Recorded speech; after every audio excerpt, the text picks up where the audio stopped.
Good evening, ladies and gentlemen, my fellow Blerds and Blerdettes. Thank you for joining me for another iteration of Room Full of Blerds. You guys know what it is this evening. We're going to get into about 2 hours of hijinks and fun. I hope you guys will be, interacting with me and my guests and preparing yourselves for a spoiler-filled evening. I don't know how many different ways I can tell you that this will be the night that we will be talking very heavily about the Spider-Man. Big potato spoilers. Yes, yes. Ah, wonderful. All right, so let me get into it. You know what I like to do with you guys first. Just want to see how you guys are doing. Please, in the comments, let me know. How's your weekend been? Did you see Spider-Man Brand New Day yet? Have you been spoiled by the leches of the internet that could not wait 24, let alone 12 hours before they started to run their yaps about this wonderful movie? Spoiler alert, I liked it, just a tinge. Let me know what you guys thought about it. If you have any theories that you'd like to expound upon, I will be right here in the comments along with you, whichever side of the bar the thing is tonight. But also, if you didn't know, shit around here ain't free. Okay, your girl does need some help from time to time in order to find comics, buy comics, go to conventions every once in a while, upgrade the equipment around here. This camera, she is beautiful. It is paid out of my own pocket. Would I like to get a better one? I wouldn't mind. That is all due to you guys out there on the internet. I appreciate you. Who do we have here this evening so far? Oh, we have our very own Safari TV working in the background, letting everybody know. Welcome to Room Full of Blerds, where all are welcome to our weekly discussions. Please also, because I forget to tell you every week, make sure you like and subscribe to stay notified, because we are live every Sunday at 7 p.m. Eastern Standard Time. And you can support the stream with the buymeacoffee.com/RFOB. I appreciate you guys. So, I have a friend. I made a new friend. I found him out here on these internets. He is our guest tonight. His name is Michel of blackcomicpreviews.org. I hope you guys will help me welcome him in. Mr. Jean-Michel, hi. Oh, hey. Wait. What are you doing here? Look at it. Everybody, welcome. Welcome.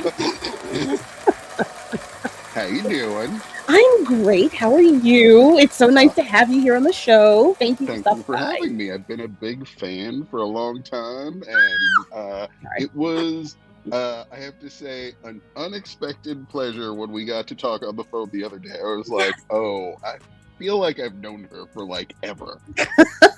Yay. I like that. No, dude, no. It was like serious. Like we were talking and chilling for a minute. I was like, oh shit, wait a minute. It's been like 2 hours. Let's Yeah, we gotta say some of this for the show. Children and stuff.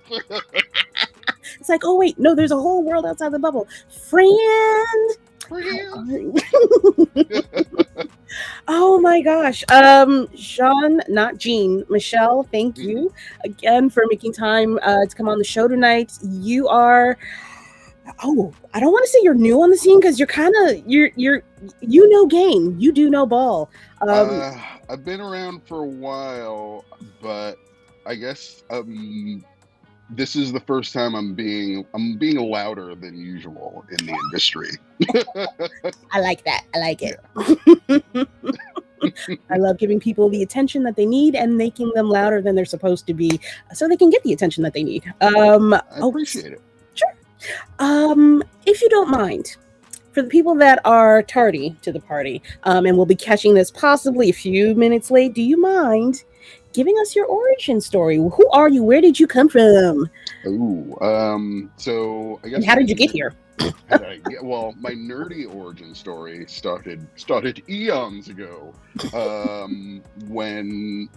So my comic origin story actually starts before I even touched a comic. When I was like a little kid, I was obsessed with the Adam West Batman series, the old 60s Spider-Man, and all those 60s Marvel animated series like the Fantastic Four and Captain America. Yeah. Captain America throws his mighty shield. And so that was all my first exposure to superheroes. Mm-hmm. I thought they were just like, my toys and these things on TV. And one day, I have 3 older sisters, and one day they bribed me to like clean up my toys, and they showed me this like very mysterious brown paper bag, and they were like, we went to the stationery store and we got you something and you can have it if you clean up your toys. Like threw all that shit under the bed and in the closet as fast as I could, and they give me this bag and I pull it out, and it is Incredible Hulk number 286. And I was like, holy shit, what is this? And it was like just magic exploding, Yeah. That is perfect for tonight's show, since we have Hulk conversations that need to be had again. Oh, yeah. Spoilers abound. Yeah. I don't know. Y'all know the Hulk's in the movie so far. That's not a spoiler. But again, another alert for y'all. I need to get a spoiler alert badge. It was so good when it hit your lips. Okay. Okay, are we talking about the Hulk appearance or the movie overall? Is that which one are you? All of the above. Like the movie overall, but like that Hulk scene, it was like, not that I haven't enjoyed any of like the Hulk stuff in the MCU, but it was the first time that any Hulk movie appearance felt like a comic book Hulk appearance to me. Like I got that feeling of like reading the Hulk when I was a kid when I watched that scene. Yeah. You know what? I'm not a Hulk girl. I will be the first person to tell you I don't know shit about shit, except he gets big and angry. Bruce Banner is his focus, his worry stone, if you will. And he's got a planet and a son and a cousin that are all, lean, mean, green machines. Mm-hmm. So I'm very interested to get your take on the Hulk, or the de-Hulkification with him amongst the Spider-Man stuff tonight too. But so that's your baby steps into Blerddom. Yeah, that was like my first comic book baby step. What do you remember what it was about? Oh yeah, absolutely. Oh. It's actually based on a Harlan Ellison short story, and it's about this soldier from the future that like it's really good, and it's like a very heady story as a 5-year-old child or 4-year-old child. I wasn't like, I didn't know what it was about. All I knew was I just kept looking through this thing and looking at every inch of this thing and pretending that I could read it. And so I got it over the summer. Okay. And then my first, and then I started kindergarten after the summer, and I brought that comic book with me everywhere. And my first day, I had that comic book with me and would not, like, I would not pay attention to anything. Teacher takes the comic book from me and says, you will get this back at the end of the day. Says, you'll get this back at the end of the year. No. And I never saw that actual, like, that's something that's a little heartbreaking, is I don't have the actual physical original copy that they gave me. I have at this point, I have many copies of it. One of them is on my wall in the dining room, in that way. But yeah, I never ever got it back, which sucked. That shit pisses me off. I'm like, if you just want to read the comic, just say that. Just say you're gonna bring something home for your kids. Yeah. I hate it when those types of stories, because it's like you're deprived. Oh God. Well, it was the 80s. Children weren't Yeah. We weren't seen as people back then. Yeah, the autonomy, spell it. Exactly. See, exactly, Tafara. He knows what's up. That joint getting stolen or given to the teachers, kids at Yep, home. exactly. Correct. Trash. Be like, oh, my kid likes the Hulk. Oh, I've seen this green guy before. Let me get to see if he. Meanwhile, he's probably already got like 6 stacks in his own room. Trash. Okay, moving forward into your life. What is you have a comic book store? I had a comic book store. Okay.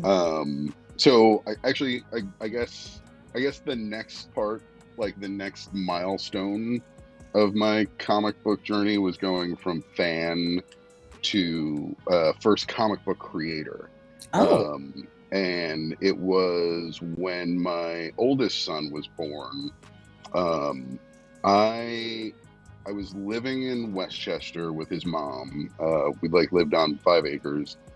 It was like the guest house of her mom's house. And so we had this very bucolic, like living in the woods kind of existence. And a friend that I worked with was getting married.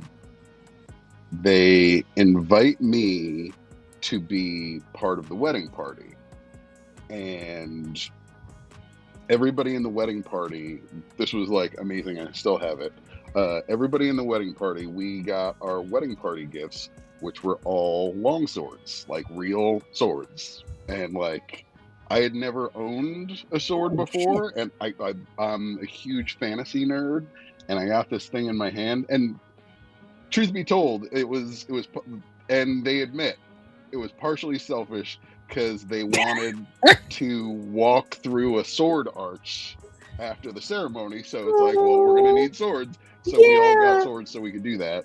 And so when I got this thing in my hand, it just, like, all the fantasy nerd stuff in my brain just started like firing on all cylinders. And I started to get ideas for like stories. And I'm still at this point a huge comic book nerd.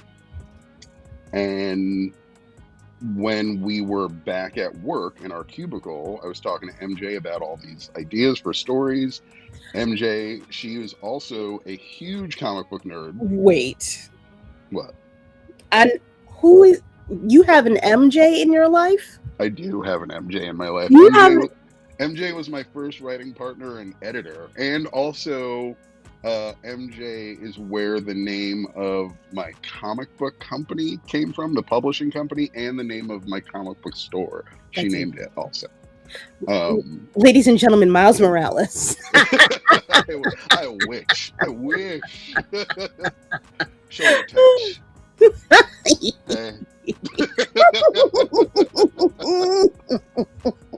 Wait, no, I'm sorry. I'm sorry. Yes, that is.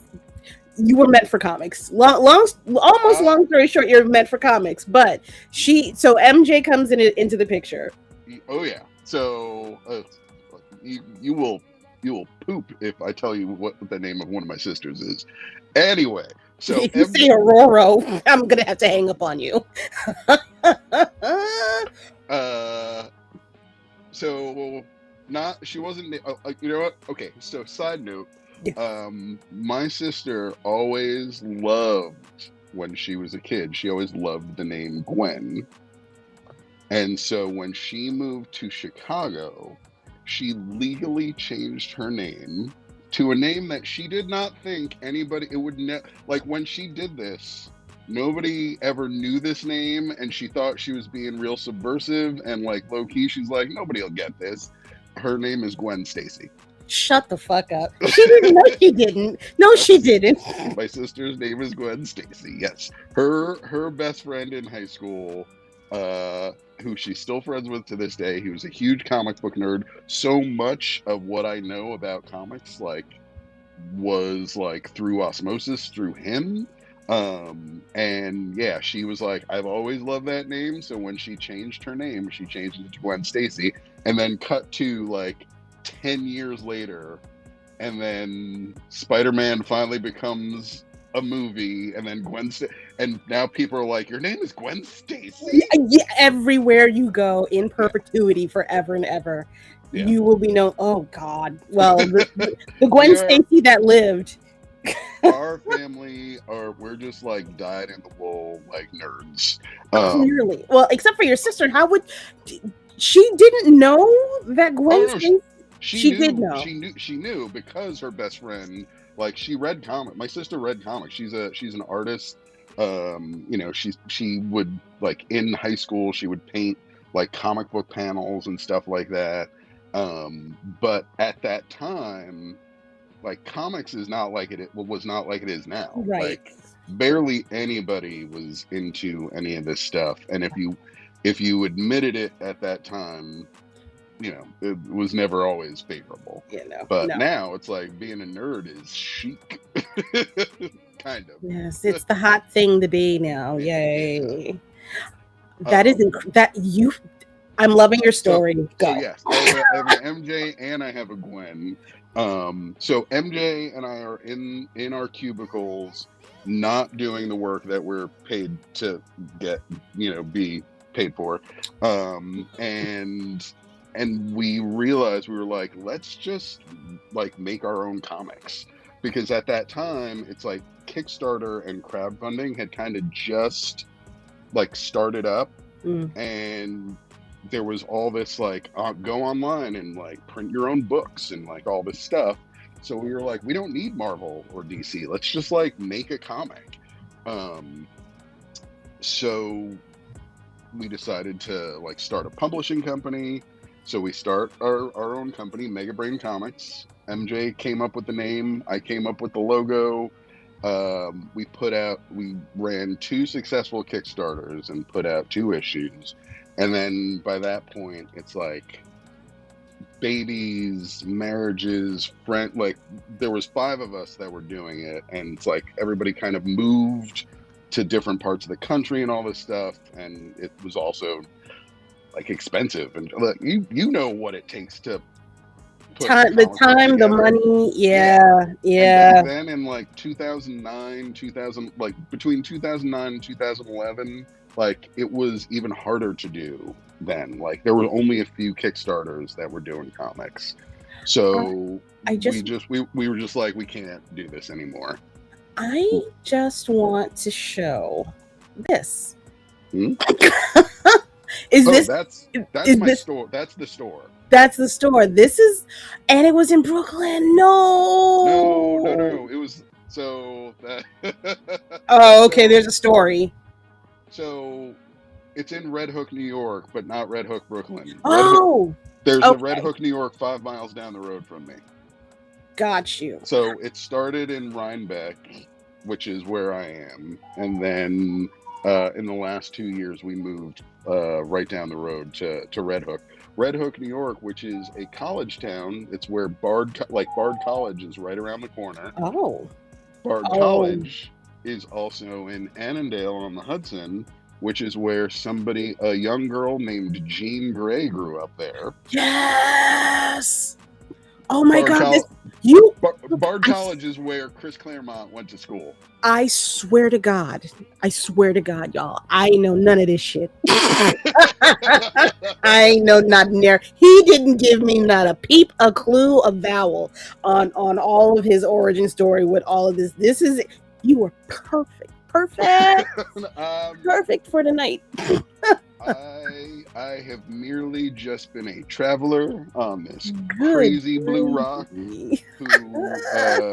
who just is always needing to swim in the nerdy waters of comics. That clear. I mean, and you swim well. Well, thank you. You swim well, dearie. Is it okay? So we stopped making comics. Diego's mom and I split, like years later. And when I moved here to Rhinebeck and I met my current wife, after we got married, we kind of had this decision to make of like, do we buy a house, or do we like open up our own business? Because she grew up here, and she's like, I always wanted to like own a business in the town I grew up in. And so we were just trying to figure out like what our next steps were going to be. And there was one night a friend was over, we were having cocktails, and he and I were like just nerding out about like all of our favorite comic shops growing up. And as we're doing that, and my wife realizes she's no longer in the conversation, she's just like, I'm just gonna let them do their thing. And she walks through, or like walks in between us at one point to like go get another drink. And she's like, you guys should open a comic book store, you know, like in Rhinebeck or something. And like the moment those words came out of her mouth, I was like, that's what we're gonna do. Say less, and did. And it was 5 months later that I opened the doors of that place that you were just looking at. What year was this? 2017. Oh no! When I want to do something, I do it. You do, but the vid. Did the vid get you? Oh well, I always feel bad talking about this because okay, well then to be honest, like COVID, we did really well because of COVID. Really? Like we were struggling pretty hard when we first opened, but like as soon as the world said we were no longer allowed to be open, I didn't have a website at that point. And I was like, well, if it can't be open, maybe we can at least like sell some stuff online. And then like stores started doing stuff like delivery. And so we were like, all right, I'm going to start selling gift cards, because there were a lot of people that were like, oh, how can we support you? And it's like, well, maybe if we open up again, if you have a gift card, then you'll come in. So like we started selling gift cards online. And then once we were allowed to go into the store, then we said, okay, we're going to do deliveries. So if you have like a pull list or something, we'll drive right down to your house and bring your comics to you and like all this stuff. And so between that and starting to like sell all of our back issues online, like we started to do pretty well. So by the time we got open, things were not that bad. You were ahead. Yeah. That's wild. Oh God. So sad part? No, not sad part. What was it like for you running the comic shop? Like what did you learn, I guess, while you were running it? Yeah. So many things.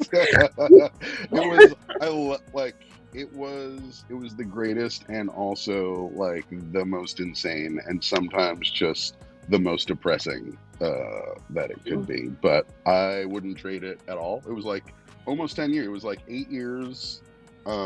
We were a very like popular Hudson Valley destination for a long time. I got to meet some insane people from having that shop, from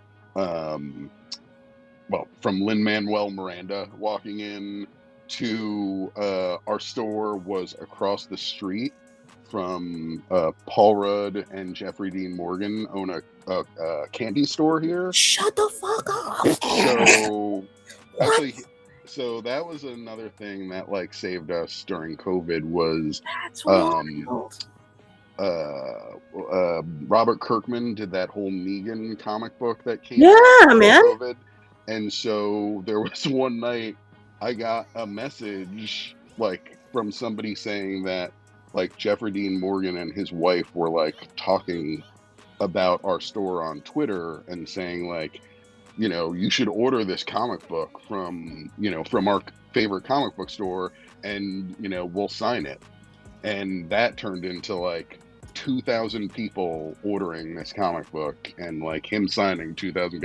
Pretty sure he regretted it. I know his hand hurt. I hope he had like one of those wrist guards or something on. His hand hurt. God, he was delivering boxes and boxes to me all the time.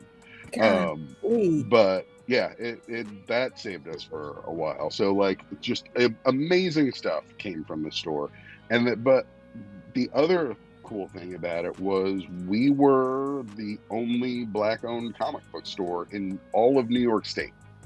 Like, which I didn't learn about until COVID, when all these lists started coming out of what. Well, it was after George Floyd.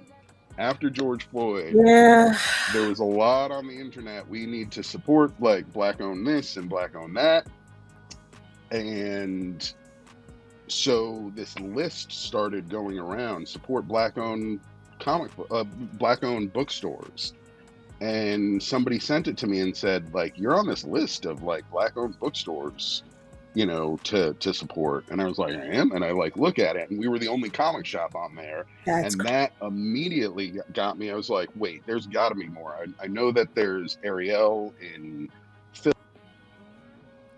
Oh, wait. Your audio cut out. Oh.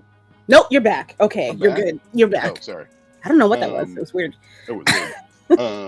Yeah, I knew that Ariel had Amalgam Comics in Philly, but I was like, there's gotta be more of us out there. And I started like searching for them, and I started to find more black owned comic shops around the United States. Yeah. But I was like, New York, there's none. As boroughs, Brooklyn, Bronx, Queens, Manhattan, like not a nothing. one. I was like, there was a part of me that was like, I'm so glad that we are at least able to be that. But there was also a part of me that was like, I shouldn't be it. Like in upstate New York that nobody knows about, like I should not be the first one. Like it should be like down in your neck of the woods. Yeah. And let me let you know, now that you're gone. Yeah. There's none. Now there's none, which is crazy. One of the reasons that was one of the many reasons it was tough to finally like throw in the towel, because I was like we're it. So if anybody's watching who's thinking about opening a comic shop, if you are black, do it. Please. In New York somewhere. Please. Pick a borough.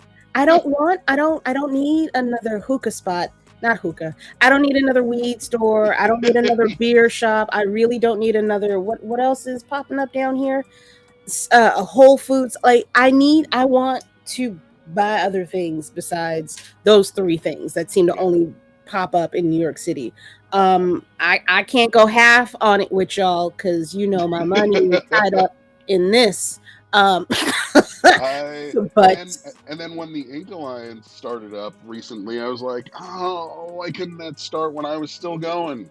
But they invited me to one of their meetings though, and like I gotta say, like I almost cried when that Zoom opened up and I saw all those faces, and it was like, these are all the black owned comic shops, and I was like, it's I love what they're doing. I do. It's so, even though I can't get to them, it still brings me joy to know that they exist and that they're thriving too. Especially. And hopefully it does inspire like more black folks to open up comic shops, because that was always my philosophy. Like when I opened up, I was like, every town that you go to has 12 gas stations, has 6 clothing stores, has like multiples of everything. Every town should have at least one comic shop, whether it's huge or whether it's like a 300 square foot little closet that just has some spinner racks in it. There should be a place where like nerdy kids that feel a little different can go and like talk about nerdy shit. Yes. Hi, Next Step Comics. How are you? Are you popping in here on me like that? Hello, honey. I missed y'all. Oh, what's up, Next Step? Yes. Next Step Comics. He just joined Black Comic Previews. Yay! What's up? Yay! Hello. I'm so happy. Okay. Well, segue. Okay. Segue. How did we get from owning a comic shop to creating the website that you have? Because I don't want to say, there's a story behind it. So if you don't mind, how did you get from the comic book store to your first website and now to your second website? So that actually, it's all kind of strung along. Okay. When when I when I first started writing comics, when I was trying to write American Dark Age, it's a story about like a young girl, like, you know, post-apocalyptic, which it's always post-apocalyptic, but young girl who like kind of grows up and, you know, she becomes this like badass sword fighting warrior in a post-apocalyptic wasteland, and she's a punk rock singer. And the initial story was like, oh, it's gonna be like a young black girl who's like in a punk band and just like ripping through people with a long sword. And to do that, I was like, I want to find a black artist that fits the vision of the art that I want for this. I wanted it to be like a sort of Disney Like looking vibe, mm-hmm. in terms of like art style, but like it was also like violent. Dark So Disney, if you will. yeah. And so I was like, okay, how do I find this artist? And so I start going all over the internet, and I was a part of DeviantArt at that time, but there was no way to just be like, okay, black female artist, you know, comic book artist or something like that. But you could scour through everything and like maybe find somebody that you're looking at their art and you're like, you black? And then like you find out that they're not. And it was impossible to like to find who I was looking for. So in the end, I was like, okay, there's this girl who like talked to me about the script and she was into it. It was like white girl from Canada, and her art was like amazing. She was an animation student and it was exactly what I was looking for. But I was like, I don't want to collaborate on the story about a black girl with somebody who's not black. Yeah. So I was like, all right, I'm going to tweak this. We'll make her white. And so we did. And, you know, I'm very proud of the comics. It's great. And the artwork's beautiful. But that was the first moment that I realized, like, there's no like comic book industry pipeline. Like there's no way to like just like there's no pipeline. Yeah, there's no pipeline or just find us. Like yes. we know we exist, we know we are out there, but because we're buried underneath the majority, to put it nicely, it's damn near impossible to be found. And then the other half of that was when I had the comic book store, and I wanted to find as many indie comics, but very specifically, I wanted to find as many black indie comics as I could to put on the shelves. And I wanted to find black indie creators to come and do like in-store, like in stores and like signings and things like that. But again, there was no place that I could go to. Like you could be on Facebook and join some Facebook groups and like spend hours scouring through there, or, you know, writing messages and being like, hey, does anybody live anywhere near New York, or like is on the East Coast and will be in this area at this time or whatever. So that was like another kind of indicator that like the industry doesn't have any way to answer these questions for anybody in the industry that is searching for us. Yeah. And so I feel like you'd be hard pressed to ask somebody, even at the bigger houses, you know, who are all of your black staff, you know, comic artists and staff members. You're not getting a letter back. Yeah. You're not getting it. They have them, but you're not getting a note back at all. It is sad. I did before I opened the shop, I attempted to kickstart this idea, because at that time it wasn't so easy to just like spin up a WordPress site or something like that. It was still the times when it's like, if you want like a robust website, you got to hire a web designer to do it. So I ran this whole Kickstarter. I had a lot of industry support. I had like Walt Simonson, Tim Sale, like all these different artists that were like pledging, that were donating artwork to like, you know, for pledges and things like that. And we didn't get close to making what we needed. We needed a lot. Yeah. But I mean, with that, I'm sure that comes with the issue that is Kickstarter, and that's being on the front page, that's being promoted, that's being able to be seen outside of the bubble that you've created. Yeah, exactly. Yeah. And so it was, I guess it was like a couple of years before I closed the shop. Every summer, my oldest sister would come to stay with our family here, and you know, she'd hang out for the summer and hang out with her nephews. And she's been a graphic designer and a web developer for years. And is this Gwen Stacy? This is not Gwen Stacy.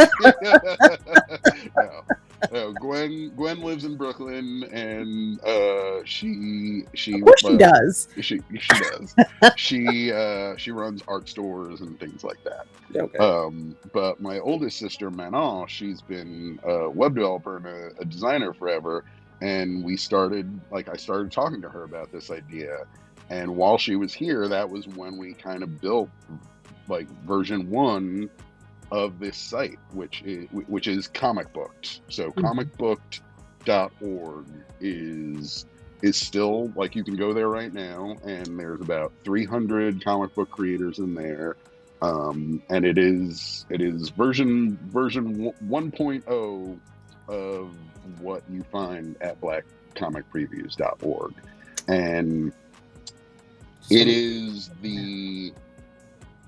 it's the all-inclusive version of what we're doing.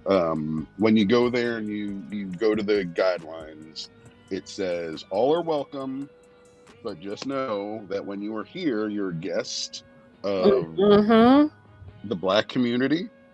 You're also a guest of the LGBTQ community, the disabled community, and like all the marginalized people that do not ever have their own, that just do not ever have their own in the comic industry. Exactly.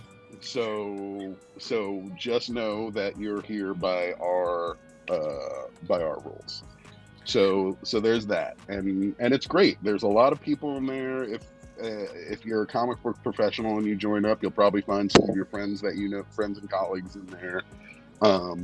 But also it was very limited. It's very limited on what you're able to do there. Plus, the user interfaces are a little wonky, and a lot of the forms are a little long.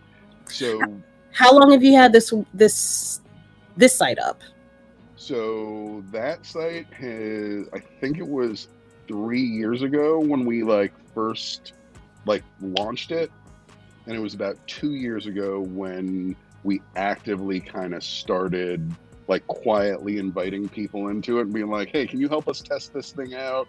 And then last year was when we were like, all right, we got to overhaul this and fix some of these submission pages and just make it a smoother experience. And once we kind of started digging into that, we realized there was a lot of stuff we wanted to be able to do that would be easier to start from scratch.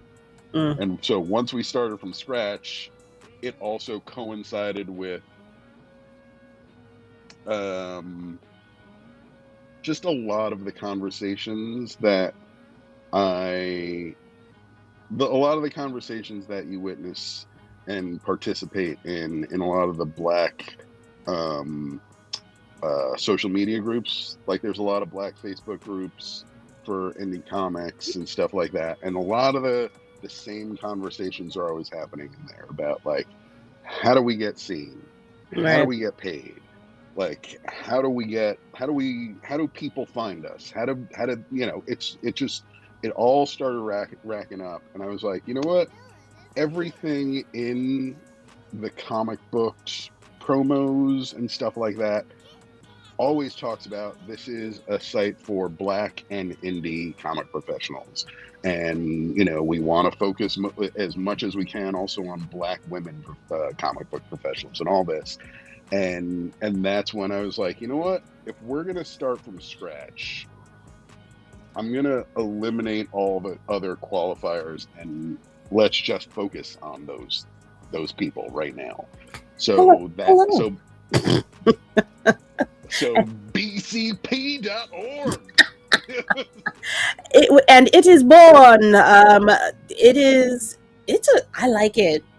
The website I've had a bit of a tour, if you will, going around the website, and I think it's very well done. Thank you. I mean, it's still, there's some work that needs to be done, but I'm pretty proud of how it's shaken out right now. I mean, nobody else is doing it, so let's have the moment and let you bask in this, because this could be real shitty, and it's not. This could be real shit. It could be a completely white background. It could be a text only images, stuff that's not clickable. It could not be, broken down into different categories, such as comics by Black women, the 2027 Eisner Award candidates, the ones that are on Kickstarter and all the other places and what have you. Crowdfunding. We just created that list the other day. Oh, and now my job is so much easier. And now my job is so much easier. Well, and I'm going to say now, you've been giving me my flowers. I'm giving you your flowers, because that particular list came about because I got inspired while I was watching your show, and I was watching your Kickstarter recommendations, and I was like, oh shit, like this whoops, this needs, like, this is a deficit in what we're doing, and this needs to be a thing that people can do. And I realized just how much it was needed when I was like on Kickstarter, and I'm like, okay, let me find all the Black comic book Kickstarters, and I'm searching, and I'm like, how do I find them? It took so long. Yes. And it's like clicking into this one, looking at this person's user profiles, be like, is that person Black? It is. Are they Black? Yeah, no, because we, you know what? I don't want to get off on it. We're going to talk about this in like, you know what, matter of fact, let me write this down. We're going to talk about that part in about 2 seconds, because let me tell you how much time is wasted trying to figure out who you are. But and that's another reason for this site. Correct. This is what I've been dreaming of. One of the things, as a comic book store owner, I would get so many emails and phone calls from people that are like, hey, I make my own comic, and I'm like calling comic shops, and I want, to get my comic book in as many comic shops as possible. And I'm like, that's great. Make it as easy as possible for us to like do that for you. Do as much of the work as you can, so that the comic shop owner, who is already stretched so thin emotionally and physically and financially, Jesus, like, if you're an independent comic book creator, like, make sure that you know what your wholesale prices are. Make sure that you know if you have some sort of return policy. Make sure that if you have some sort of like easy descriptions and language and everything that a shop owner is going to need, that if once they get your book, they're going to have to put it on a shelf, and they're going to have to hand sell that to somebody. So they need to know what it's about. They need to know what the age range is. They need to, like, all of this stuff. Make it as easy as possible for a shop owner to just be like, oh, this looks like a cool book. Mm-hmm. All right, I want to get that one. Let me contact that creator. because that is more than half the battle. People need to know, like, I've been meaning to talk, pardon me, excuse me. Ooh, I've been meaning to talk about this on the show. Like, there are creatives that put up, speaking strictly on Kickstarters, they'll put up all the information. This is the name of the comic. This is how much money I need. I need to get this done in XYZ amount of days. Who are you, beloved? Who are you? Yes, there's no creator info. I know that we as Black people have been taught, if we show our faces, we're going to be kicked out of things. Shout out to Marvel. But I'm letting you know that on Kickstarter, no, I'm coming for that ass tonight because y'all on some fuck shit. And I've been peeping it for months now.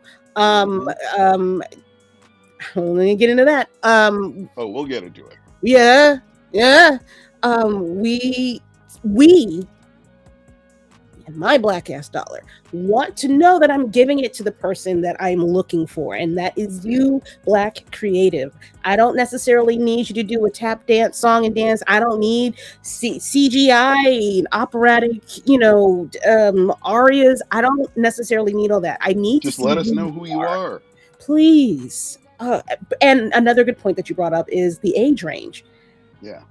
Kickstarter's not always so kid friendly. I'm not gonna hold you. I mean, if you look through that list, a few of those are definitely not kid friendly. Absolutely not. And that was, I mean, also as a shop owner, it was tough for like the manga section. It's only the last couple of years that like now, like 95% of every manga that you buy, you can flip it over and see what the media rating is. Because there were so many times I would get parents that come in, and as a shop owner, you cannot read everything, but you can skim things, you can get an idea of what stuff is. And there were so many manga that I would look at them and I'm like, this is definitely for kids.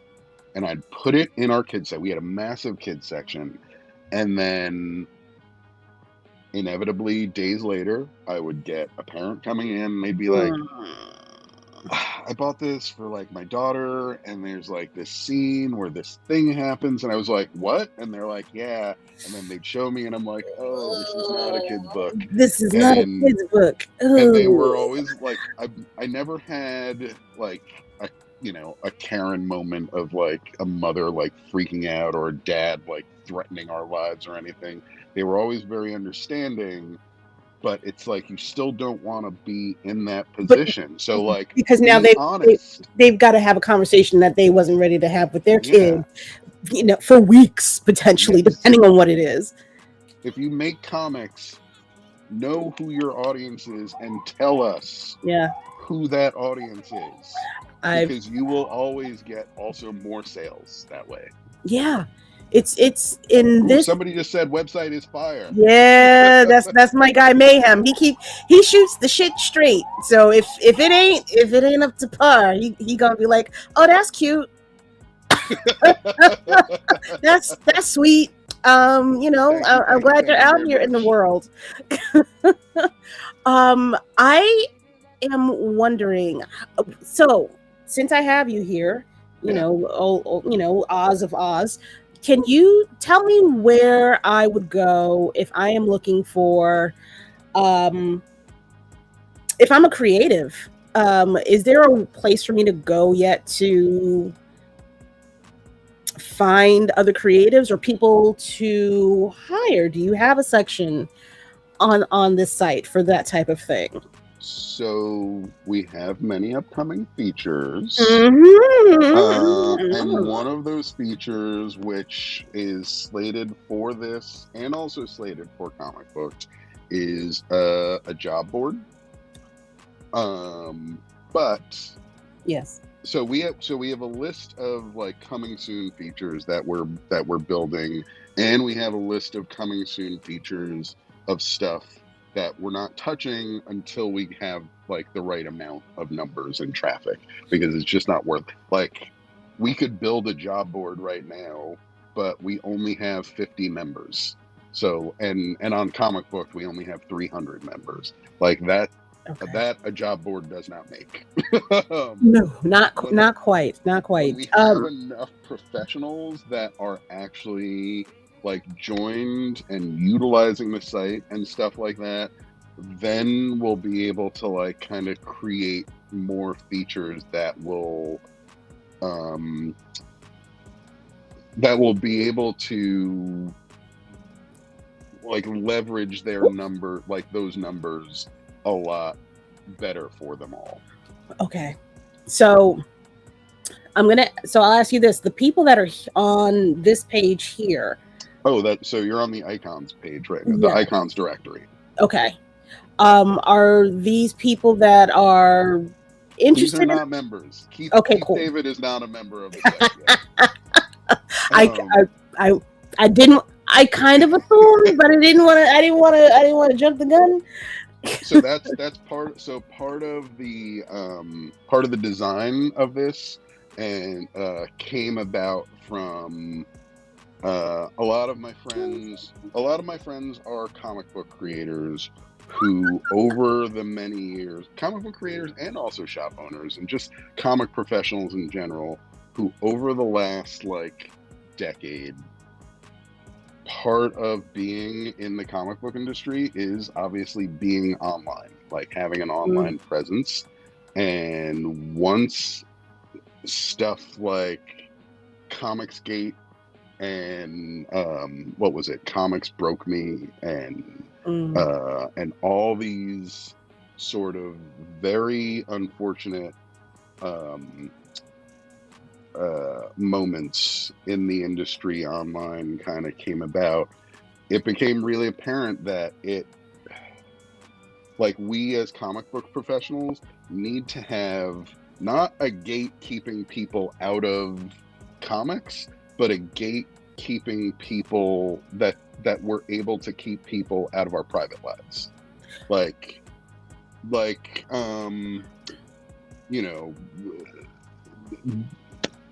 Dennis Cowan should be able to have a way to engage with his fans like directly, but that doesn't mean that they should also have a direct line to his private, his private page where like his family is and like all that kind of, you know what I mean? Yeah. There needs to be a healthier separation in all industries, frankly, between fans and readers and like consumers of art and the people who make that stuff, because we've gotten to a point where it's all so mixed and melded that people have self-exited this world because of the way things have hashed out because of that, the wave of, the wave of just people coming at you, whether it's good or bad, that can be mentally overstimulating and overwhelming. Yeah. And so for us, especially like as Black people in this industry, I think, like when people come for us, it gets like real ugly real fast. So creating a site that has like very distinct areas for everybody. So the icons directory, that is where a comic book professional can have their public facing page where fans and readers and everybody can engage with them. People can comment or review or and they can comment back and review and interact with the people that support them and support their work. And then they can have, and then their actual member profile they can have on lockdown. And the only people that are allowed to DM them are the other professionals that are members also. So that way it's when we started, I used to liken it to the green room at a comic book convention. Like when you're working at a comic book convention, a lot of times it's like the one or two times a year that you get to engage with like your friends and colleagues in the industry, and it's great, and fans are wonderful, but sometimes they like Okay, try look, to infiltrate that, and it gets weird. look, I'm gonna let you out. Motherfuckers be weird, okay? Yeah. Motherfuckers be super weird. There needs to be a healthy separation. So what I've been trying to do is create that green room, that like digital green room for professionals to be able to network and interact and socialize with each other, while also still having a public space where their fans can also feel like they are engaging with them without uh without them having to overstep their boundaries into like the professional's personal life. Gotcha. So That like Keith David, he has his icon page on there, and if Keith David decides to join, Hi, if you Keith. decide to join blackcomicpreviews.org, and you can then connect your icon page to your member profile, and that's how you create your That's how you separate the church and state, if you will. Exactly. Call me, Goliath. Let's go get some coffee. Please. Have you?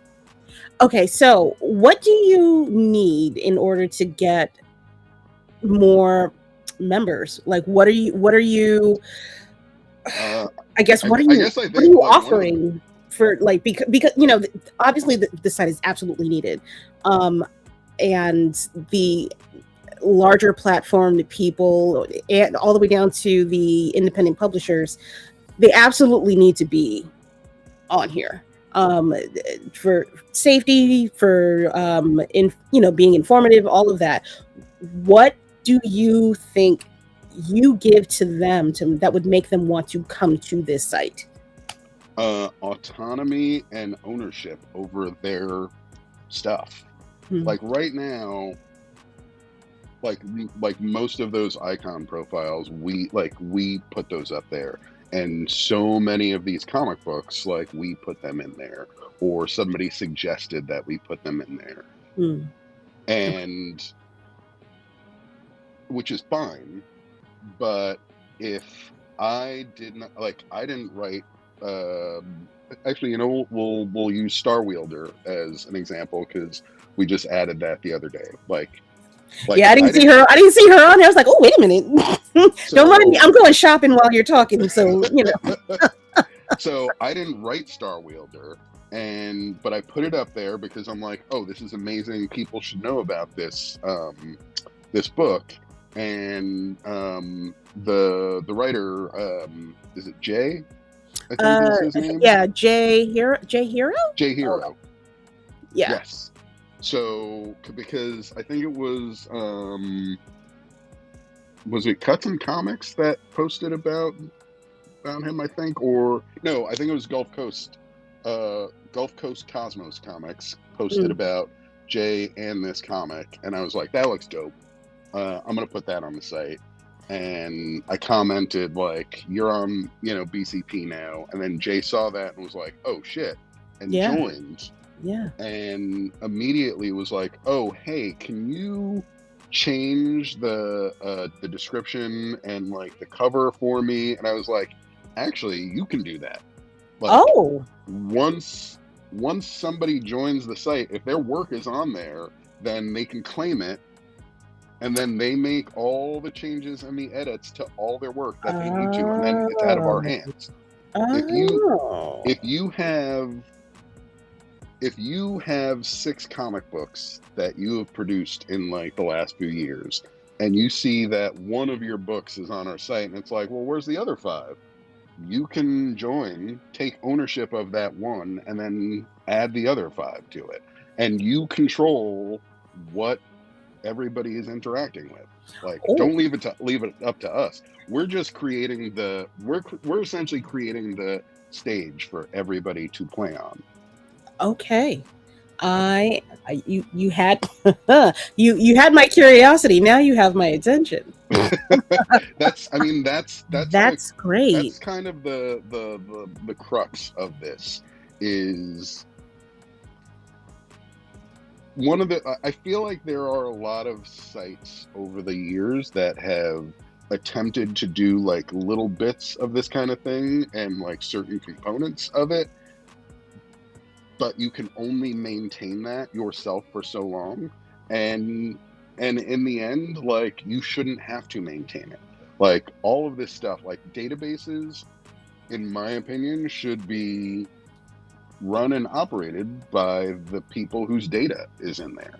Yeah. So if you're a comic book creator and your comics are in here, come in here and take ownership of them and tweak them to however you want people to see them.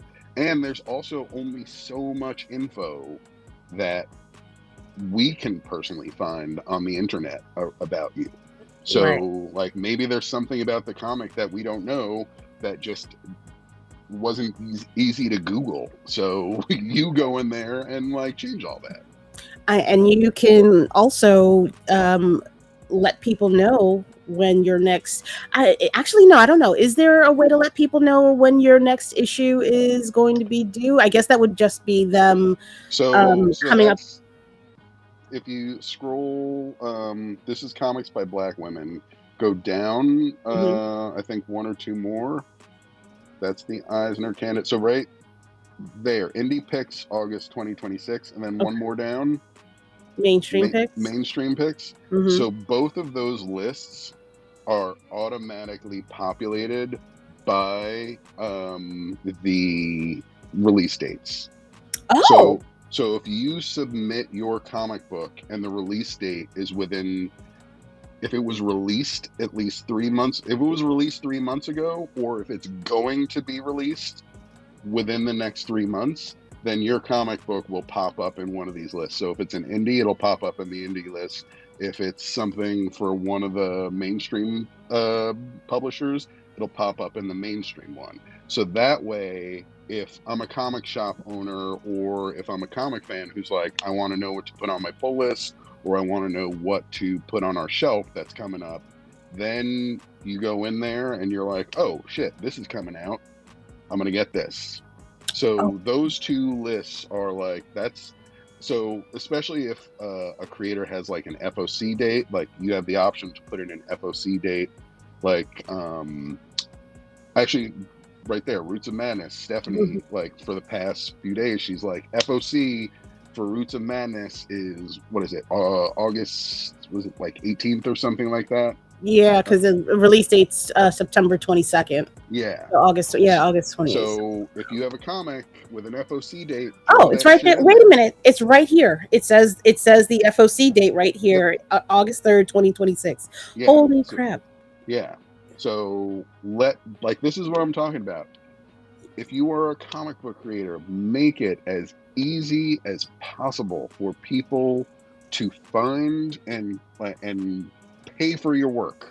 So all of these comics also, every page you're able to put a link to like where to order it, or put a link to like the publishing company. Like you have control over all of this stuff, and the more creators we get in here, then the more powerful this site becomes for all of us.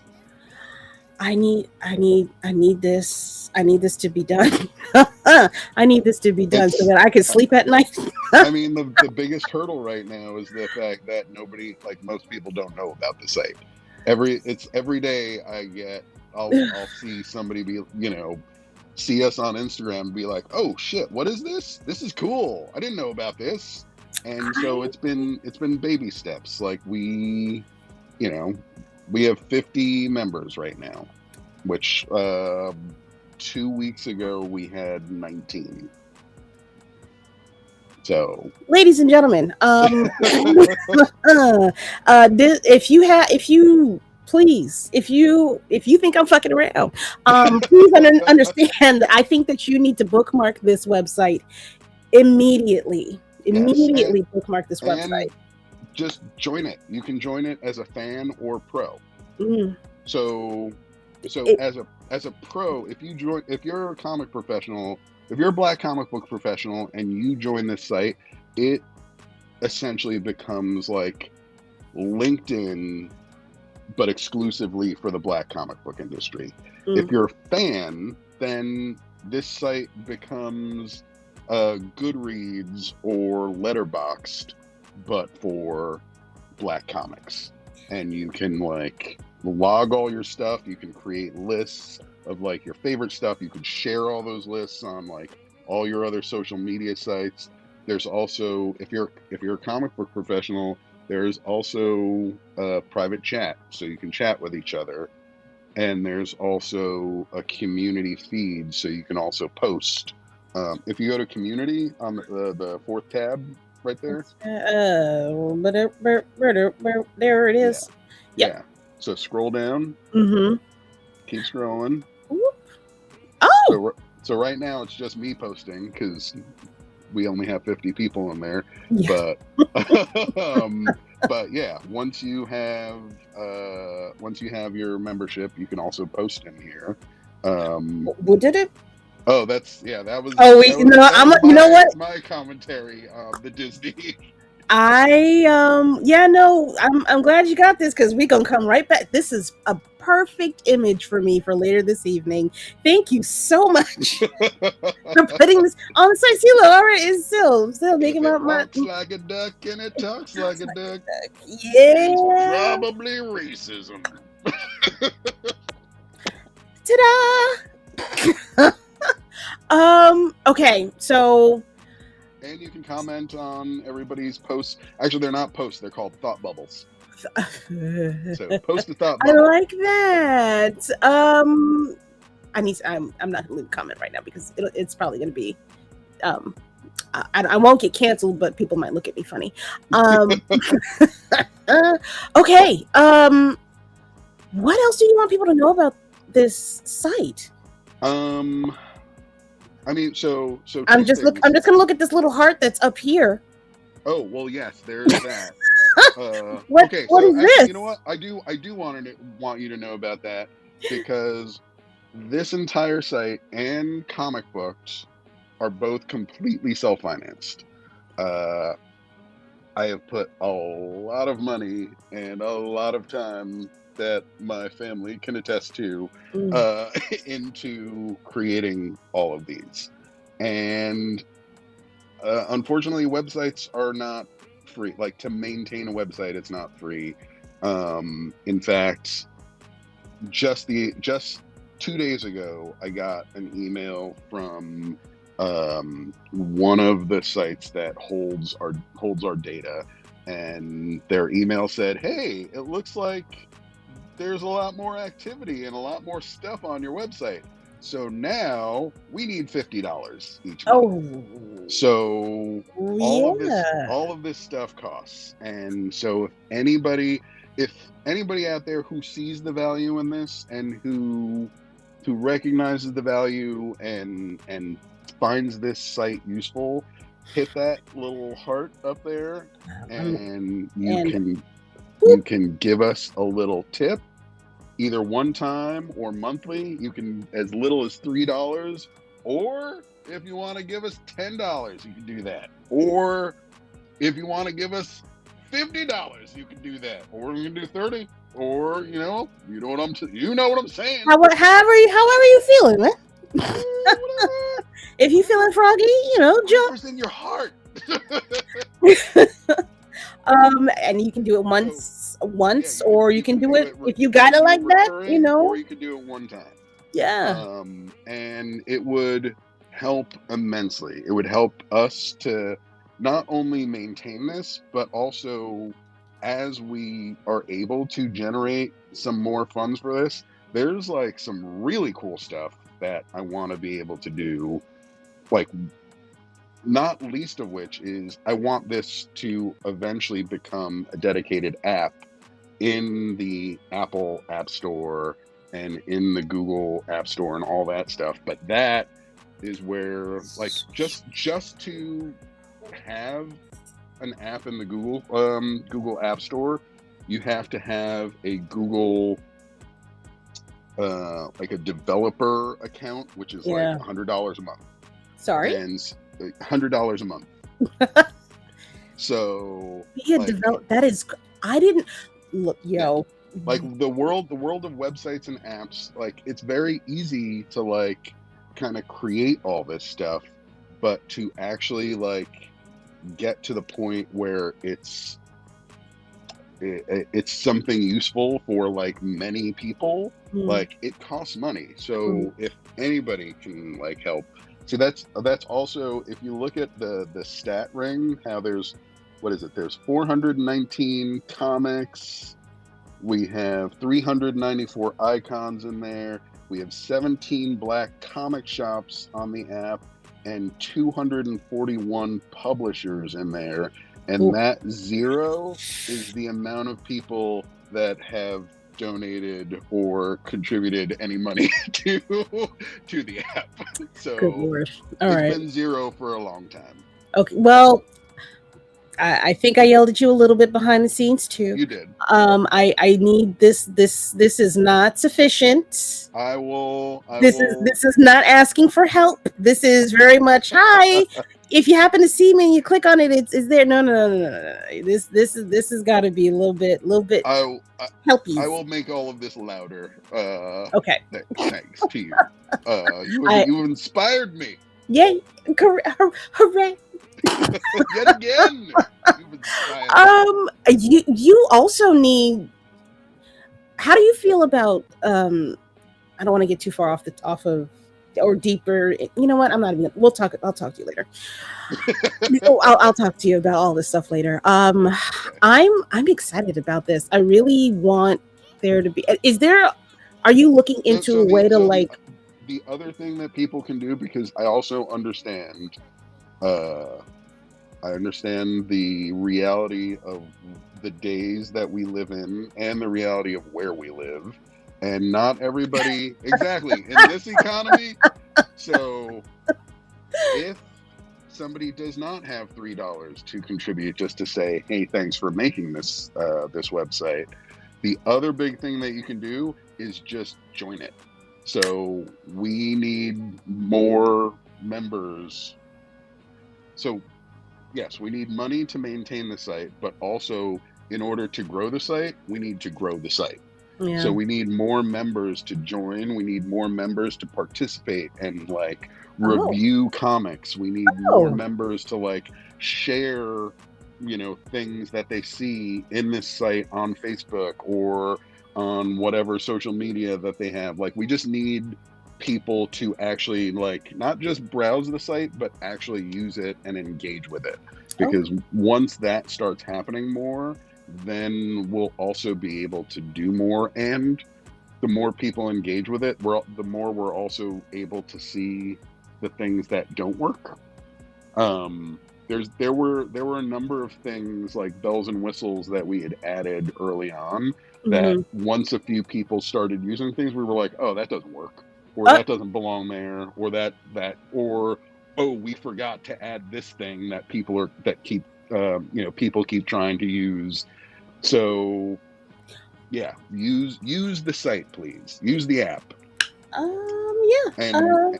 And you can use it as you are on your desktop, or it's been really made to be used on your phone. Like it's not that it doesn't work well on desktop. It's just when it's on your phone, it's like really just very smooth and easy. I'm trying to prove you a little bit. Just to dial your harsh criticism of your site down a little bit. This is desktop. Like, there's no other way for me to put this up on the site, and I'm maneuvering around it fairly well. So I don't know what issues you're having. I'm very critical of all of everything. So but if you're not finding it like difficult, then that actually makes me very happy, because I always feel like whenever I pull it up on my laptop, I'm like, oh, this isn't right. Like, this doesn't feel right. I'm just doing a quick review before we leave off of this because that's my girl. Lord, sorry, I apologize. Miss M. Dash, Uh-huh. Mr. Greg Burnham, and the T twins of Tia and Talia. They did their goddamn things with this Fumes book, and I want Those to put it up. those girls need to be. That's another. I want this site to have so many people on it so that we can propel people like those insanely talented twins into stardom. The more Yeah, people that are on here, then the louder we can get about our people. I'm writing as fast as I can. I'm so sorry. Yeah, they're so talented, and not for nothing, I have a soft spot in my heart for twins because we're a twin family here. Oh, Yeah. beyond. Okay, and a bop. Thank you for your review. It is now live. I think all I have to do is hit refresh, and it should show up, right? I hope I believe so. it should. If not, then Look at it! Look at there it! it is. Look at it!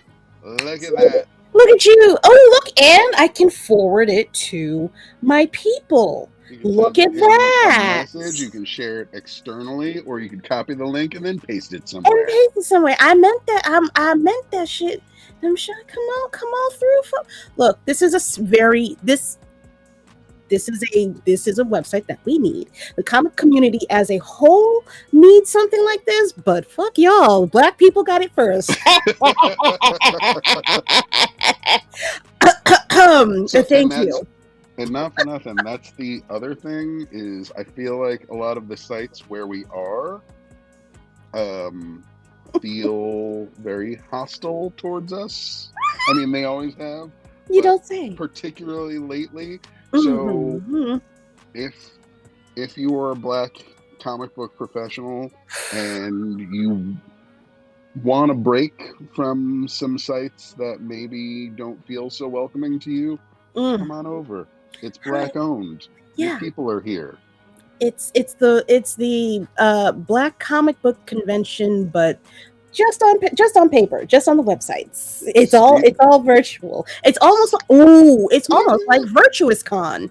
Speaking of features that are coming up soon, I know you better get the Black Cons up in here.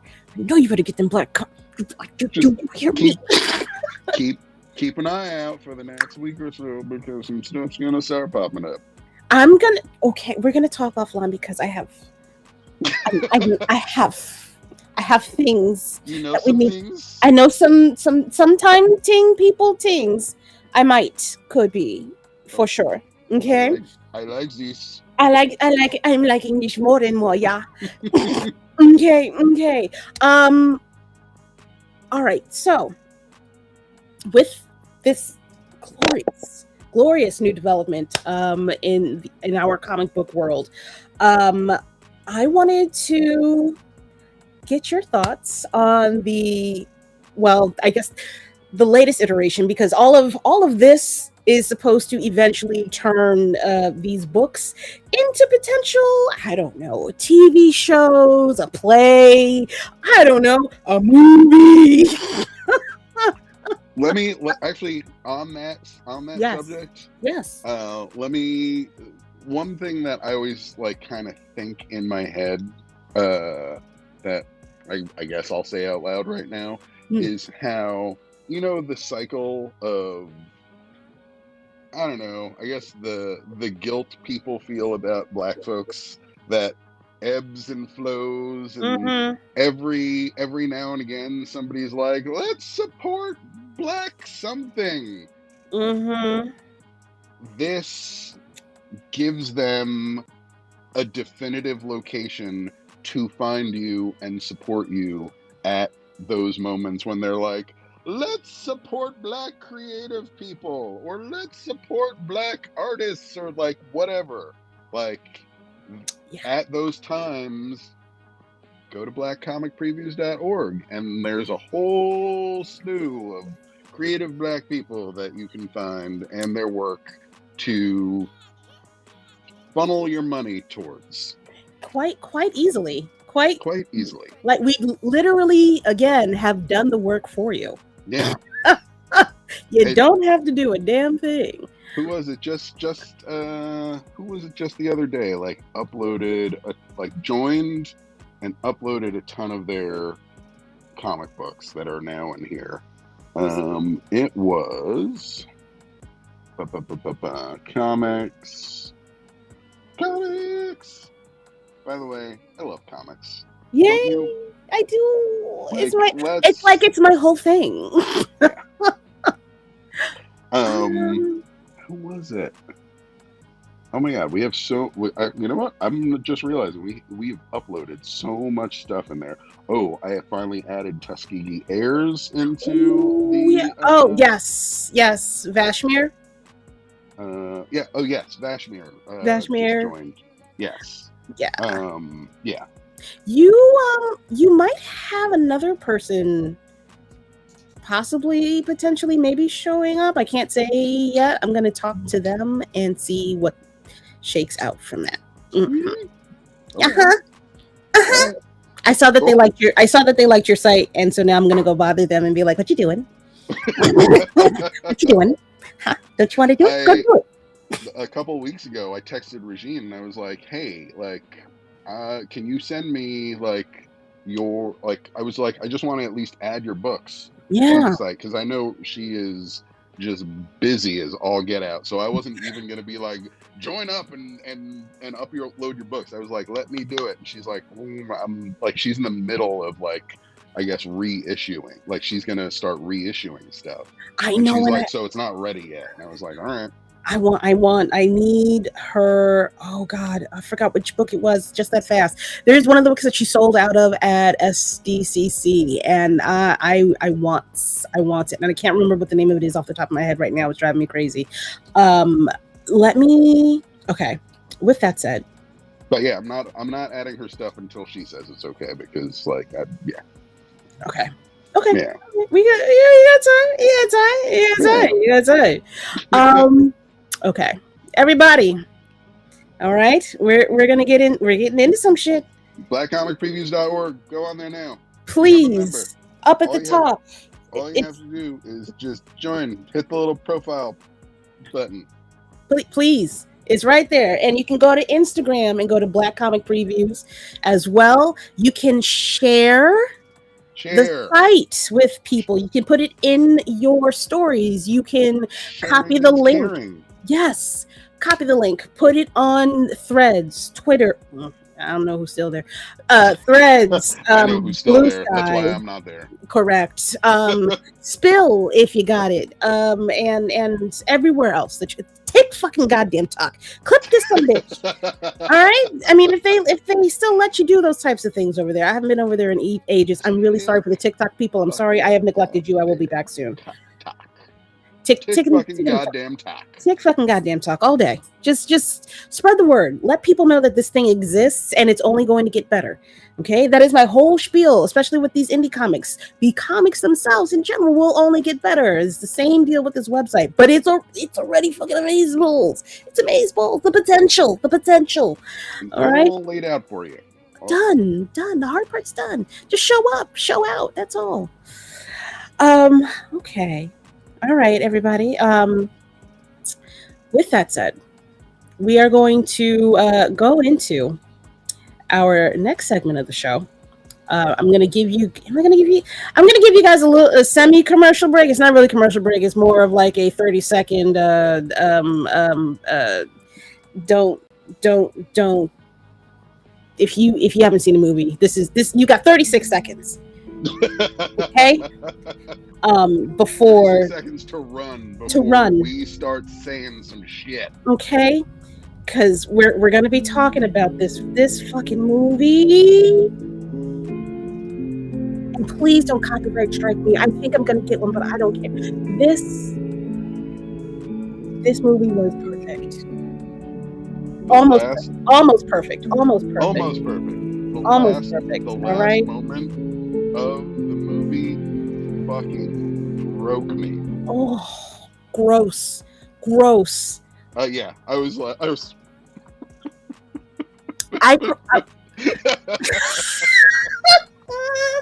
Ladies and gentlemen, we are getting into Spider-Man Brand New Day. If you have not seen this movie, See that shit? you should have seen it twice like me, okay? I've seen it 2 times. I've had 2 days. I can do that. Okay. Yep, Bama, go on. Go ahead. I love you. Appreciate you. Peace, blessings, manifestings. They exist and they're only going to get better. Title of my autobiography. Actually.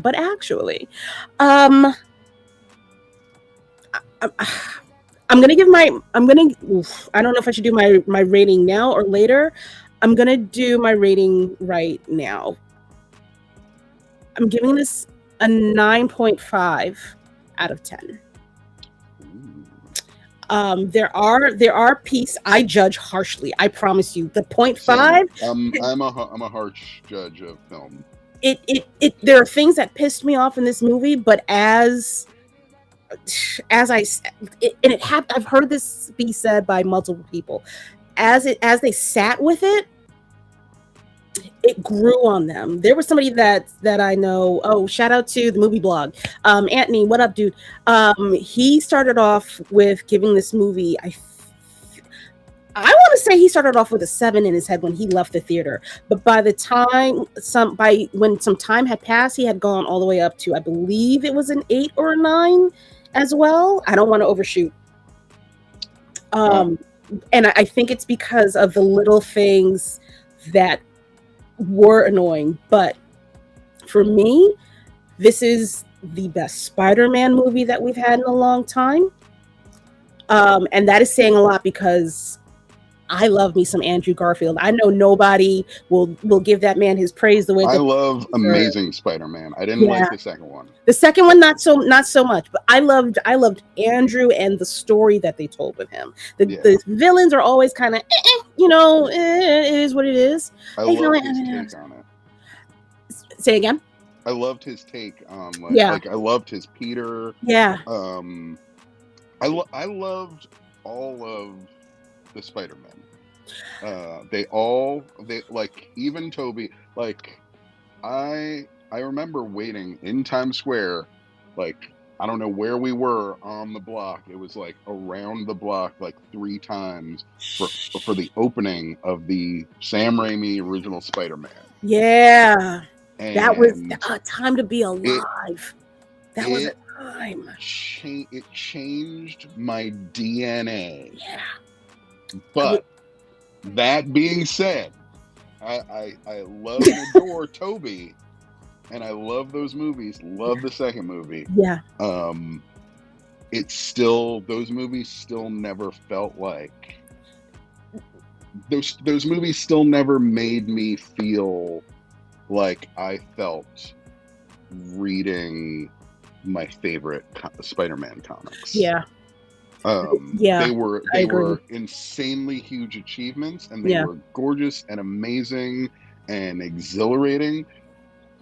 But this is the first time I have watched a Spider-Man movie, and it made that weird cold, tingly feeling that spider sense, the Peter tingle that I used to get. There's this weird, it's not just nostalgia, it's like it's the nostalgia you get when you smell something that you have not smelled since you were like a child. Yeah. You're like, what is that? Yeah. It gives you this fucking feeling. The He-Man movie did that to me. And this movie is the first time I smelt the comic book pages. I love it. So I cried twice during this movie. Marvel movies, the Marvel movies that have made me like boo-hoo cry. Both. The second Black Panther, like snot bubble tears. Oh my God! How dare you hit me in the chest with the 50 cal? You know what actually makes me cry harder? Like yes, second Black Panther does make me cry, Mm. but more than that, the first teaser trailer for Black Panther 2, I can still pull it up, I and couldn't. it's Oh my god, I and couldn't. I couldn't watch it. it's the Thames No Woman No Cry I couldn't mixed with watch it. Kendrick. Could not Every watch it. single time, if I watch that, I'm just like, I wouldn't. I would not. I could not actively be around people or watch the full trailer when they first put that out. But that's number one out the gate. This one, too, you made me cry not once, but fucking twice. Unwarranted tears. I had no idea. The first time that I cried was when Tom jumps off the roof, like this. I think it's the second or third time in the movie, and he does the oh my gosh, oh my god, I just said it's Andrew Garfield. Woohoo! I didn't understand that I had that in me. That was a thing for me to cry about. Like what? yeah. What? I'm like, oh my god, it all of this emotion in my body just came up through my face unbidden. I had no idea that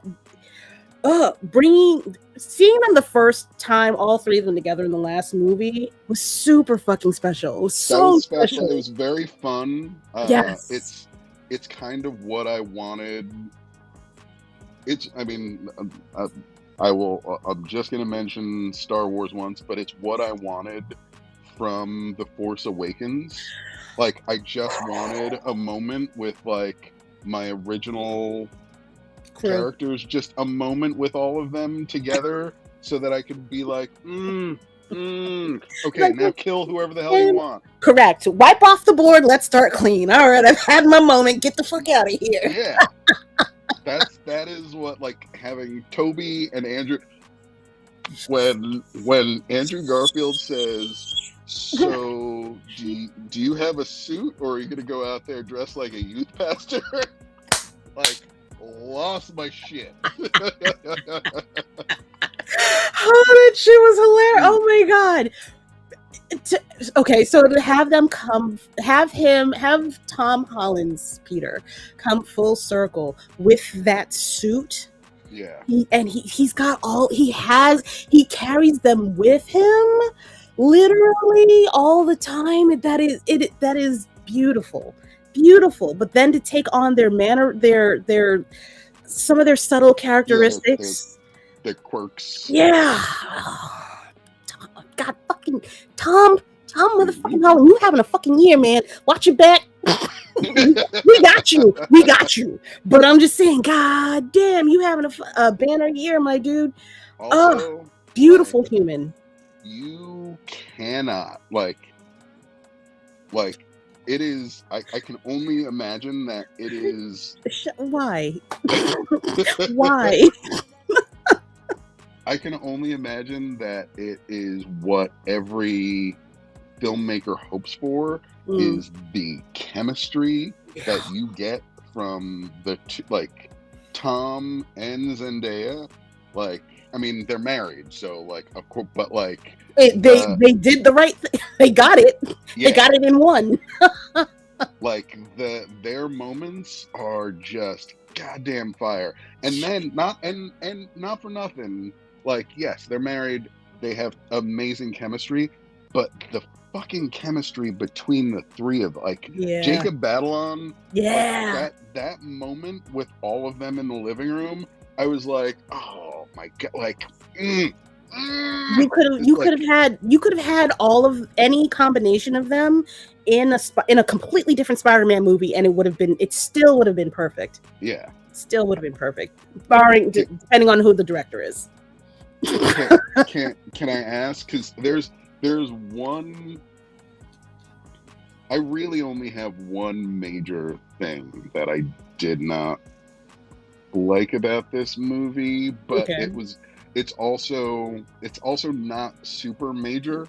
Mm. So like, what is the thing that like, what's the stuff that There's like? there's a couple things. I'm being 9.5ish because I have loved Tom Holland as Spider-Man from the very beginning. Oh, same. I've never had any like hesitation with this child. And he's still a child to me. Um which is also a problem. I watched Homecoming yesterday for the first time in a long time, Oh, okay. and I was like, how did you do? like seeing them in that movie, it's like, oh, they are children. Yeah. Like it, yeah. They Sorry, are I wee didn't mean to interrupt. Please continue. Sorry. Okay, so a couple of things. The first, you know what? Is this the only thing? I'll go with the major thing. The major thing for me was this is a spoiler. This is a major fucking spoiler. Spoiler alert. I need you to. I love you. You have 5 seconds. 3, 2, get the fuck out. I still am not a fan of them picking Jean Grey as the villain of the movie. I don't know who I would have had in her place as far as a mutant villain goes. I don't think it wouldn't have been one of the X-Men. I think I would have had an actual villain come into the picture for Peter to then have to ask for an X-Man or hear about an X-Man or getting some information from somebody within the X-Men team to tell him about this particular villain, and then have either not. It can't be Beast because they already fucked that up. They put him in outer. I'm pissed about that shit too. I never wanted them to introduce the X-Men in another movie. I'm fine with it the way that they did this, but I wanted the X-Men to be a Band-Aid ripoff. Yeah. I had this idea where, because everybody was like, well, how do you explain how there's no mutants or anything like that in any of these MCU movies? And so my thought was, what if you just start an X-Men movie and you start the movie with Professor Charles Xavier dying. And the moment he dies, the entire world suddenly goes and sort of wake up, and then you realize that he had been suppressing the existence of mutants the world over with Cerebro for however long. And the moment he dies, then the world realizes, fuck, mutants? What's a mutant? Yeah. And then they start remembering stuff, and then you sort of unfold it as like this mystery. Then you have governments automatically scared that wait, this one person was able to make us all forget something, and that's how you get the paranoia and like all this stuff. Like, yeah. I think they could have done that with Jean. I think they could have because Charles, technically speaking, depending on how far in the future you want to go, is dead, right? So if you want to come off of the Logan movies, I mean, granted, it's post-apocalyptic, yada yada, blah blah blah, or do like an alternate. There's a billion different ways they could have done this, but to me, Jean's annoying. Jean is annoying. Jean is annoying as a choice. I think I like her story, but dear God, the horse has been dead.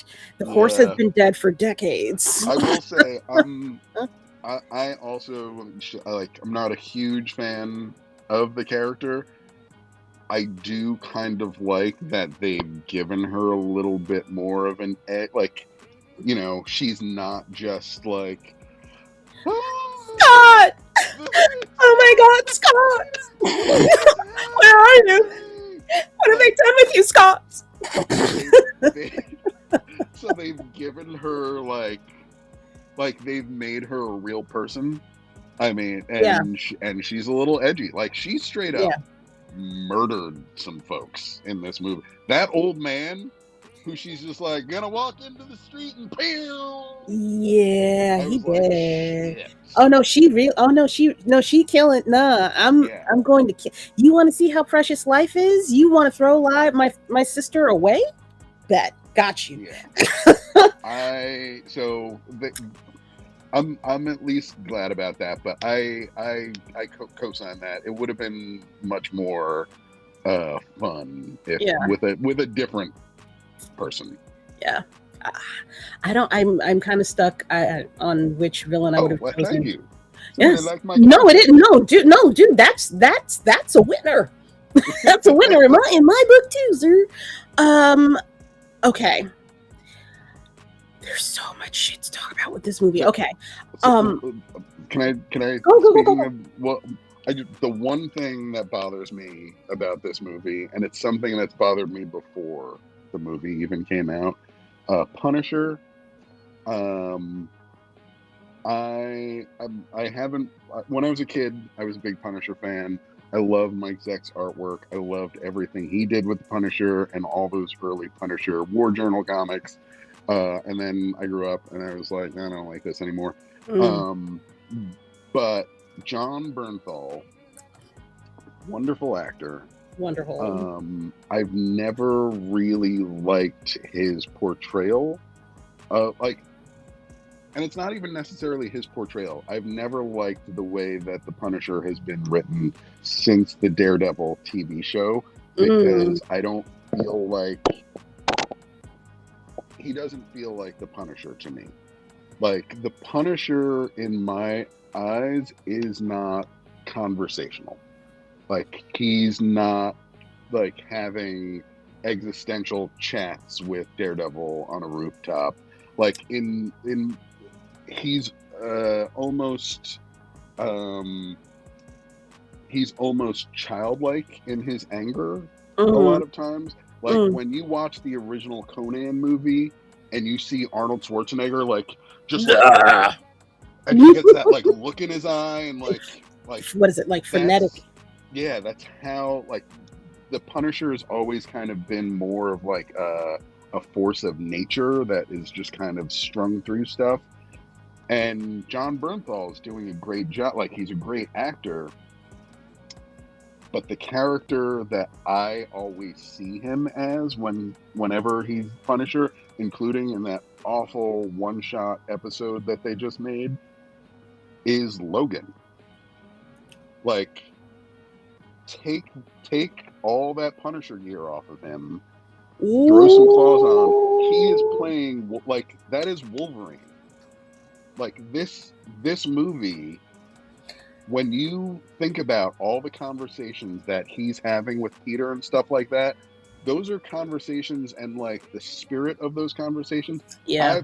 I've read those moments between Peter and Logan so many times. He would have been like, he is playing Wolverine. Yeah. Just like when I first tried to watch Arrow, I watched for a few seasons. And I was like, oh, this will be a good show. And every time I watched Arrow, I was like, oh, you didn't make a Green Arrow show. You made a Batman show with bows and arrows. Arrow would have been the greatest Batman show in the world if they just gave him the fucking suit. You are absolutely correct. Yeah, they fucked that show up good. Yeah, but you know what the problem? Well, I can get into oh, brother, I could speak volumes about the fuckery that went on with the WB. What is it? CW and their iterations of comic books is just yeah. But yeah, that's my problem with the Spider-Man movie. Is every time I watch the Punisher on it, I was like, oh, it should be Wolverine. I don't know. Okay, hold on. Let me go back a little bit. Rev, if you're still here, if you're watching this after the show has gone off, you don't see that big ass bar up above that literally says spoilers. This is a comic podcast where you feel read. I'm bad reading. now. I'm reading him for Phil. I'm reading him for Phil. He's fine. He's fine. He left. I'm sure he left. What this whole big ass banner, the title. I believe I said that I'm gonna be spoiling stuff. I'm reading you. I don't feel bad for you currently. I love you, but I don't feel bad. Okay. I feel bad. I'm sorry. He came in here first of all, and you came in here like. And you came in here late. Stop it. Lore the Culture says they ruined Wolverine and Spider-Man hanging out ever since they made them body swap. Oh. It's kind of weird. It's kind of weird. It's so that's there's shout out to the movie blog again. He also kind of called out Marvel recycling tropes a little bit in this movie. He's I don't see it, but also I am Spider-Man blind. He says that they basically redid Brave New World with this movie. Oh, Captain America: Brave New World. Mm-hmm. Basically saying that they took the evil government agency doing some. I feel like that's not just Brave New World, though. I feel like that. I mean, he has a point. Like the MCU has been recycling this. Like, hey, look, there's a man in a suit who is here to help us because he's part of some government agency. Oh wait, he's the real bad guy. Yeah. I love oh my god, why am I blanking on his name? I keep wanting to say Tramel. Yes, love that man. Yes. Severance, fuck, that man is he's getting it. Mayhem, I don't want to hear from you. They wasted him. Yeah. Like he was wasted on this movie. Yeah. I did not like what they did with him.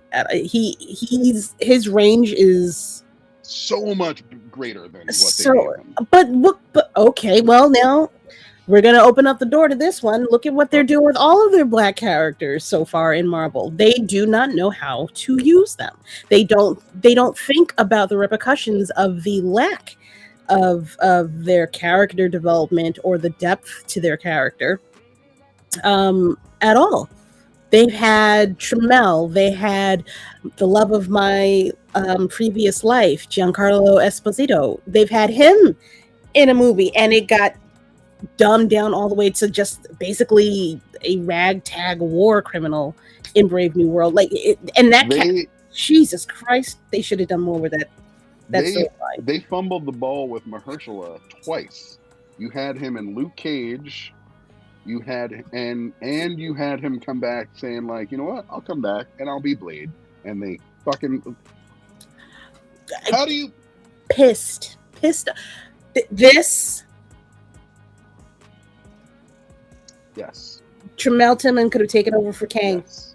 Which would have been so.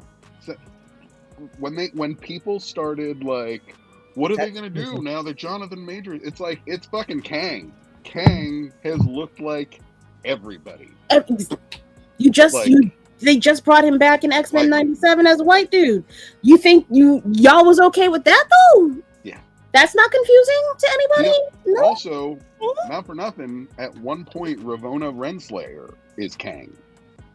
Right. Like Kang is everybody and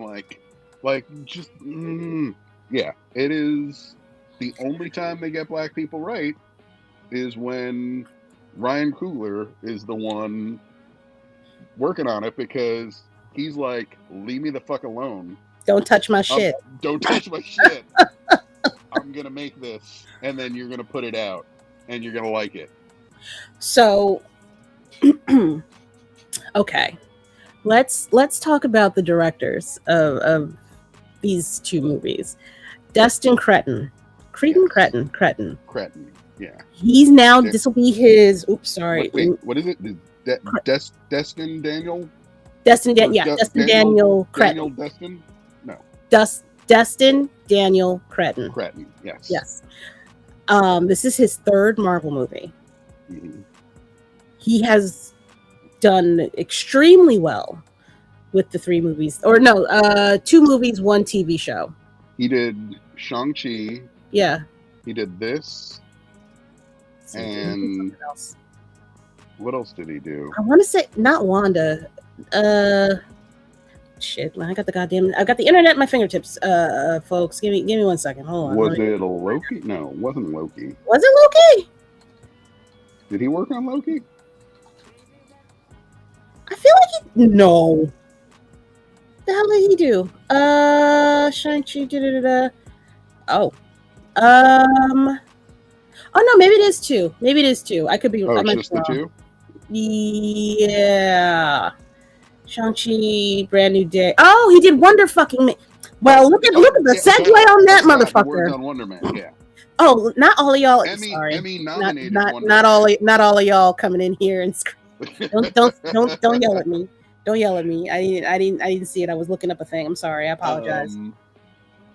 Yeah, like and Shang-Chi, like, yeah, that movie was not perfect, but it was better than like so many things that they put out and continue to put sequels out for. And when was the last time we saw Shang-Chi? Like, I loved that movie and was just you know what? I would just at least wanted to see another scene with him and Wong and what's her fucking face just singing more karaoke. Like, give me that in another movie, like with like somebody walking by a room and like anything. But they gave us nothing. No, and took and subtracted. So, all right, let's try to finish out some more of the Spider-Man talk. Oh yeah, I mean, yes. So we have Peter. Peter fucked up. Peter's a little fucked up. He's lonely. The spell is in full swing with him. I'm not going to do a blow by blow for the entire movie, folks. So it'll be fine. There's so much going on in this movie, but also not a lot at the same time. It's a lot of the beats that we've seen for Spider-Man and Peter. Yeah. But I feel like done just slightly better. Like his whole life in that apartment building, I feel is a little less heavy-handed as it was in the previous movies. Like the other movies, it was fun. Like his landlord, the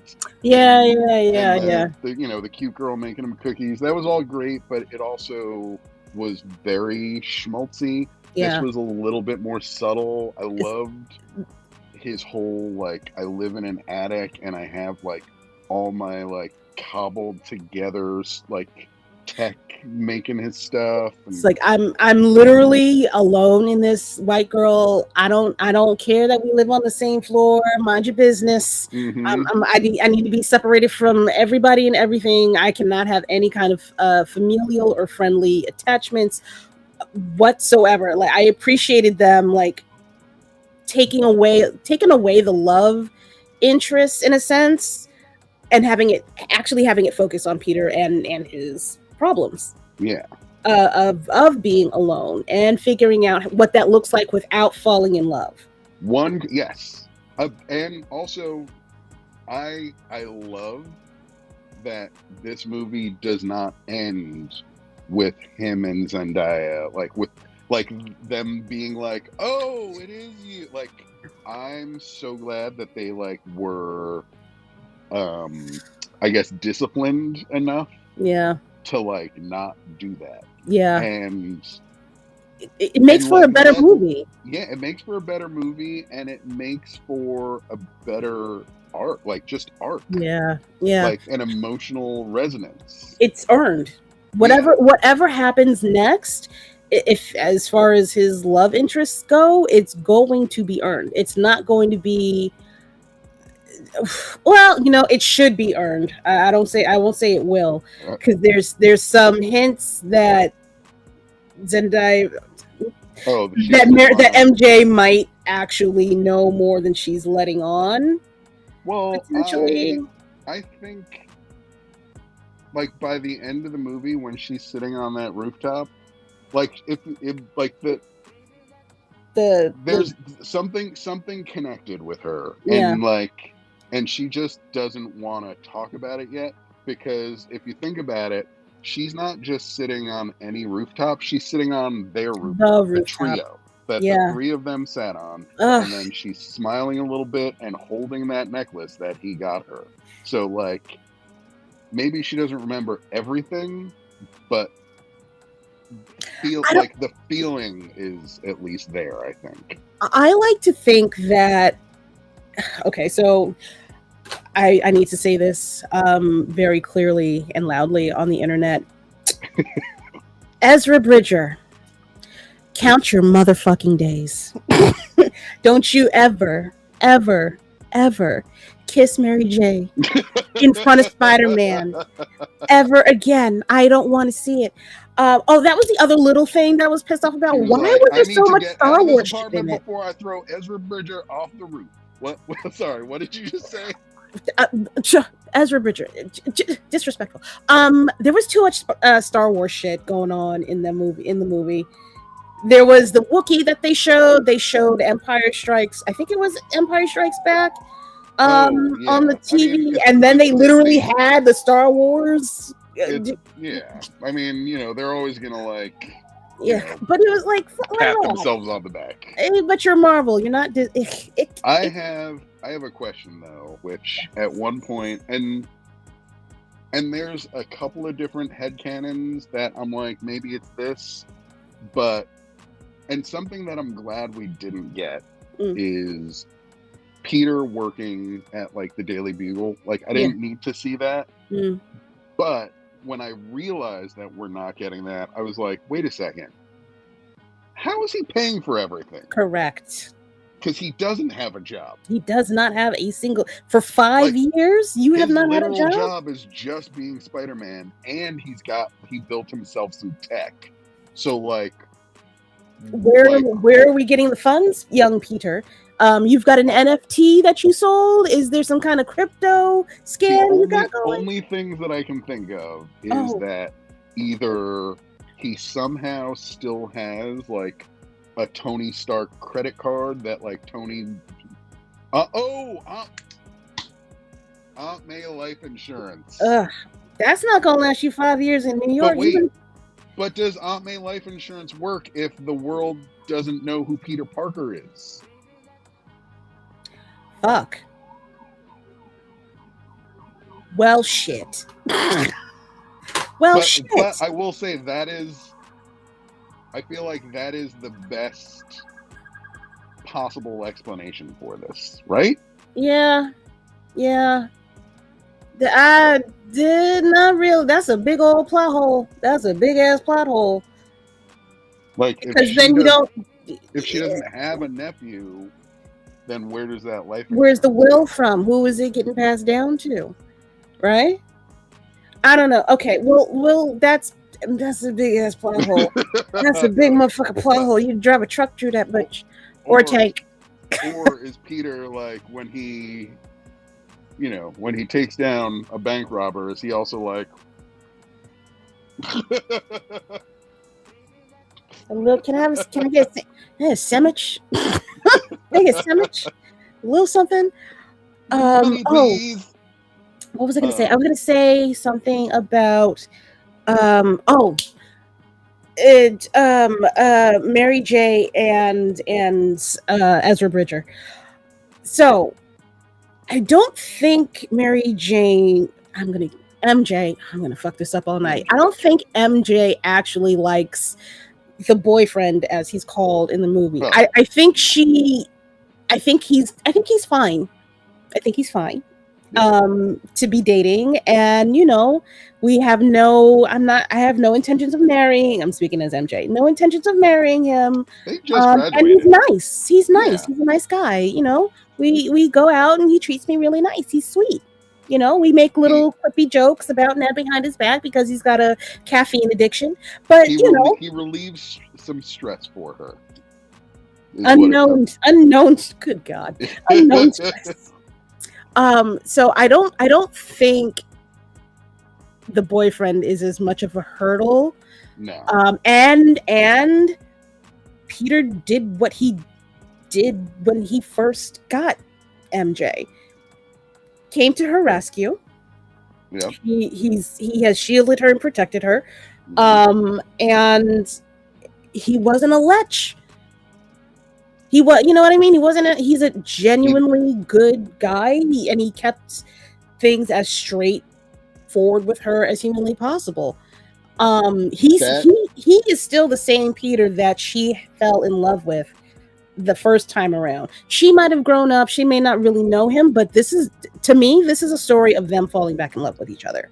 But also, it definitely is, because if you think about it, MJ in these movies is like, she's weird.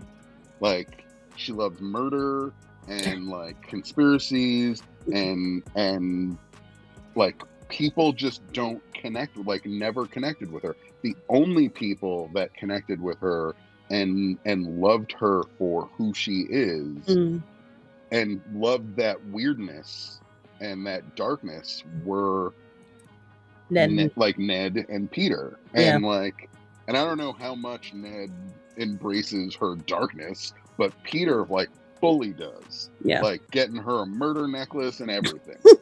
So you have to think, in all those 4 years of college, has anybody ever also like embraced that with her? I'm thinking not. And so has she ever fully felt like loved and seen? And if she hasn't, then having Peter back in her life, it's gonna be real easy for that door to open back up. Oh, it's so light work. Also, light work. He's got superpowers. Lift things up, put things down all day, please, baby. Shout out. Oh, Lord, pardon. I apologize. Oh, God. Ew, no, I don't want to do this because he's like 5 years old. Ew. But good God bless him for the workout routine. Jesus. Yes, good Lord. He's good God. Isn't he? It's still gross. It's still, it's still a little gross. It's still a little gross for me. God bless you, Zendaya. Good Lord, have a good time, baby. I'm glad you locked it down. Sheesh. Wait, not okay. I'm reading the comments. She loves her short king. You're showing photos. That's how he starts taking pics and end up working for the Bugle. I can't. Welcome. Hi, Mayhem. Welcome to that. And then Quid Pro says, I think people who met Peter to that point don't remember him, but he exists on paper, because otherwise how does he do anything? Because he wouldn't have any records or anything. Right. I think that was an issue that people were talking about at the end of the last movie. That's a good point. Like, he couldn't actually live in the world without like a driver's license or a social security card, right? Oh, so then this does. So that does. It kind of works. It kind of works. Probably. So yeah, it's probably May's insurance. I like it. Don't read that out loud, baby, and pure, just as pure. Good Lord. Oh, Happy Kevin is small potatoes. Peter is large potatoes. Oh shit! Yeah, Very small potatoes. Small potatoes. Yeah. I loved her. I loved her bits. Yes. Like but she always steals the show whenever she's on the goddamn screen. Yes, always. Like the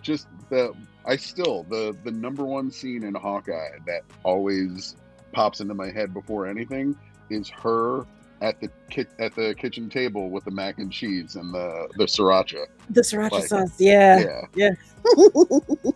Oh, I need to make some mac and cheese, and I need some sriracha. I need to go to a Russian bathhouse. That looked like very relaxing. It's a good time. It's very relaxing. Everybody minds their fucking business. There ain't no shit going on. It's clean. It's nice. It's nice. Yeah. Yeah, it's all right. It's all right. I'm not telling anybody where I go because I wanted to stay that way. Yes. Okay. All right. So the whole thing with Peter's. Okay. Can we have a talk, America? is what Peter going through considered? Is Peter considered a mutant? Yes, he got bit by the No. spider, but if it's see, I'm having I'm trying to make a little bit of a Spider-Man. It's, even though it's almost, you kind of think of it as the same biology. yeah. It's not a mutation. It's a genetic Mutate.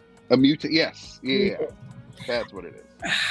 I really, because a mutation is he's born. So if I remember correctly, there are the mutants are the people in the Marvel universe that, what was it, the Celestials tampered with certain humans and created this strain of genes in certain humans that would become mutants.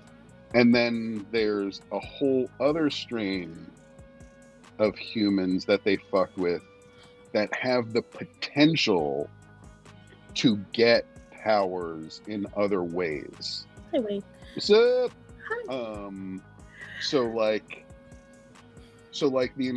I think it was the Incredible Hulk.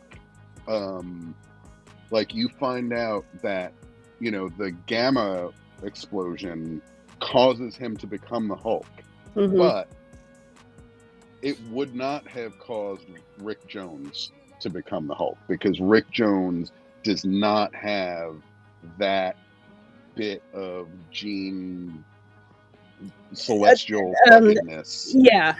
So to make his body accommodate to the thing that made him change. Yeah. So there are humans that are susceptible to powers, and then there are humans that are just gonna fucking get powers. Yeah. And those are the mutants. Okay. All right. That's all right. Fine. I'm trying to make Peter a mutant. God damn it! I need him. I want him on the X-Men. I always love that he's not a mutant, but he's invited to the cookout all the time, as it would be. Yeah. Out of all the other superheroes, they're like, oh fuck, Spider-Man's here. Come on in. Yeah, you cool. All right, Wolverine likes him. I guess he's fun. Oh, brother. So, okay. Hulk. Oh. It seems like we are leaving or left for a hot second. We left, what is it? Hulk Bruce or Dr. Banner Hulk. Oh, Professor Hulk. Professor Hulk behind a little bit. That's, I guess, after She-Hulk, that part of his thing is done now. Yeah. So I know you said you are a fan of the Hulk. Yes. So was this enough for you? Do you think that they are going to finally let Hulk out a little bit more often, or do you think this was just a here nigga damn type of moment? Well, we're still for some reason never gonna get a Hulk movie because Universal doesn't want to do the same deal that Sony does, because I guess they don't like money. And so Marvel is never gonna be allowed to just make a Hulk movie. So this is the only way we will be getting the Hulk, until somebody just drops a brick of cash on Universal and it's like, give us our shit back. But do you know what would have to happen to that theme park? Them theme parks? Baby, no. I low key, they're better than Disney. I don't want them to get the I'm gonna have to say it. I don't want them to get it back. I haven't hated what they've done with the Hulk. Because actually, except in Brave New World, because that was annoying. That don't count. That wasn't regular Hulk.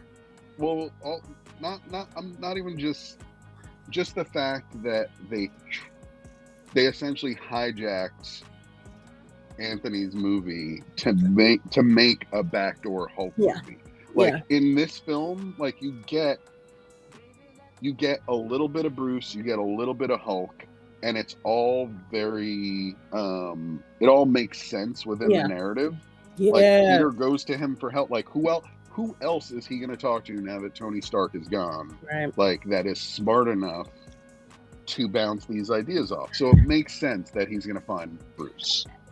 Okay. And with that, we made we have the first iteration of the The dampeners. yes. Oh God, why? And Peter Parker is the one who made them. Like Peter, Like baby. that is a change. That is a change. That is like I saw, bro, when he like said the fact that Universal, you're putting this mountain of guilt on top of Peter Parker, he on don't top of need all it. his other mountains of guilt, He don't need it. That baby, why you make him do it? Get the other motherfucker to do it. Where? Oh, and technically speaking, he's taking away a black job. Now you got Peter taking, oh God damn. I'm looking. I felt a type of way when he did say, what is it? Universal Universal dampener, or was it a dampener? Right? Universal mutation regulator dampener, whichever. Somebody knows in the chat. Yeah, what's it called? He said dampeners, another variation of the dampeners. When he said those words, I was like, we're kidding. I don't want Sentinels first. I don't want Sentinels first. Why would you make this? Why would you make this? Oh, is that the popcorn bucket? Yeah, I broke down. I got it. I was very happy to have it. It's not, and it's also, it actually locks. It's pretty big. And it locks pretty good. Like it's got a good snapback on it too. The only popcorn buckets I wanted, they did not have it. Oh, inhibitor. Yes. Inhibitor. Thank you, Tafara. You see, you're my guy in the chair, man. I appreciate you, man. Guy in the chair.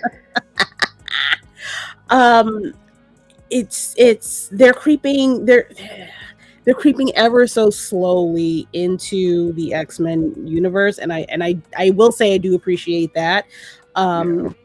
Out of the whole Jean Grey reveal thing, I do still appreciate that. But to put that shit on, I'm with you, bro. To put that shit on Peter, yeah. Like not even put it on like Bruce Banner, who it very well could have just been like, oh, we developed this thing based on Bruce Banner, or like Bruce is like, oh, here, I just cracked the code on how to make it universal. Like that is a choice to be like, now Peter Parker gets to go through all of this shit with, I'm assuming he's going to become friends with the X-Men and know that he's the reason that like part of their subjugation is thanks to him. I mean, I low-key think this is how we get X-Men versus Avengers too. Oh. Because what? Peter's an Avenger at some point, right? I mean, I'm not sure. I mean, he's already done it once. Yeah, but I feel like once Secret Wars is done, I feel like Secret Wars is the reset. So I think what I'm hoping happens, because I never asked for Doomsday and I never asked for Secret Wars, but we're getting them. Can we talk about it? Can we? I know we go. Ooh, I didn't realize what time it was and how long we've been on here. But what time is it? Oh my god! Oh my god! Every time you and I talk. Every time, it's like, oh shit, my bad. Okay. I've been locked in our bedroom. I'm so sorry. No, please. First of all, I want to get into it about Doomsday. I am not excited. Oh, I have never been excited about it. Dr. Doom is one of my top 3 favorite villains. He was for a very long time my number 1 villain. Yes. Books of Doom. If anybody has never heard of or read the 6-part series Books of Doom, find it and read it. Oh, you've never read it? I've never read it. I did not know there were books of Doom. Books of Doom is a 6-part series where Dr. Doom is telling his life story from childhood to somebody. Oh. And you find out like where it all comes from and how he is like the ultimate mama's boy, and like his mother was like a Romani witch, and like and all this. It is so good. And then when you get to the end of that story, it is the coldest fucking, like, it is Dr. Doom just fucking, oh my god, it's so good. Okay. Yes, Blerds Eye View. It is so good. Books like I need you to read it. It's on a list. I've been told I have so much shit to read, bro. That is the Dr. Doom that I've always hoped for the MCU. And instead we get, hey guys, you like Robert Downey Jr., right?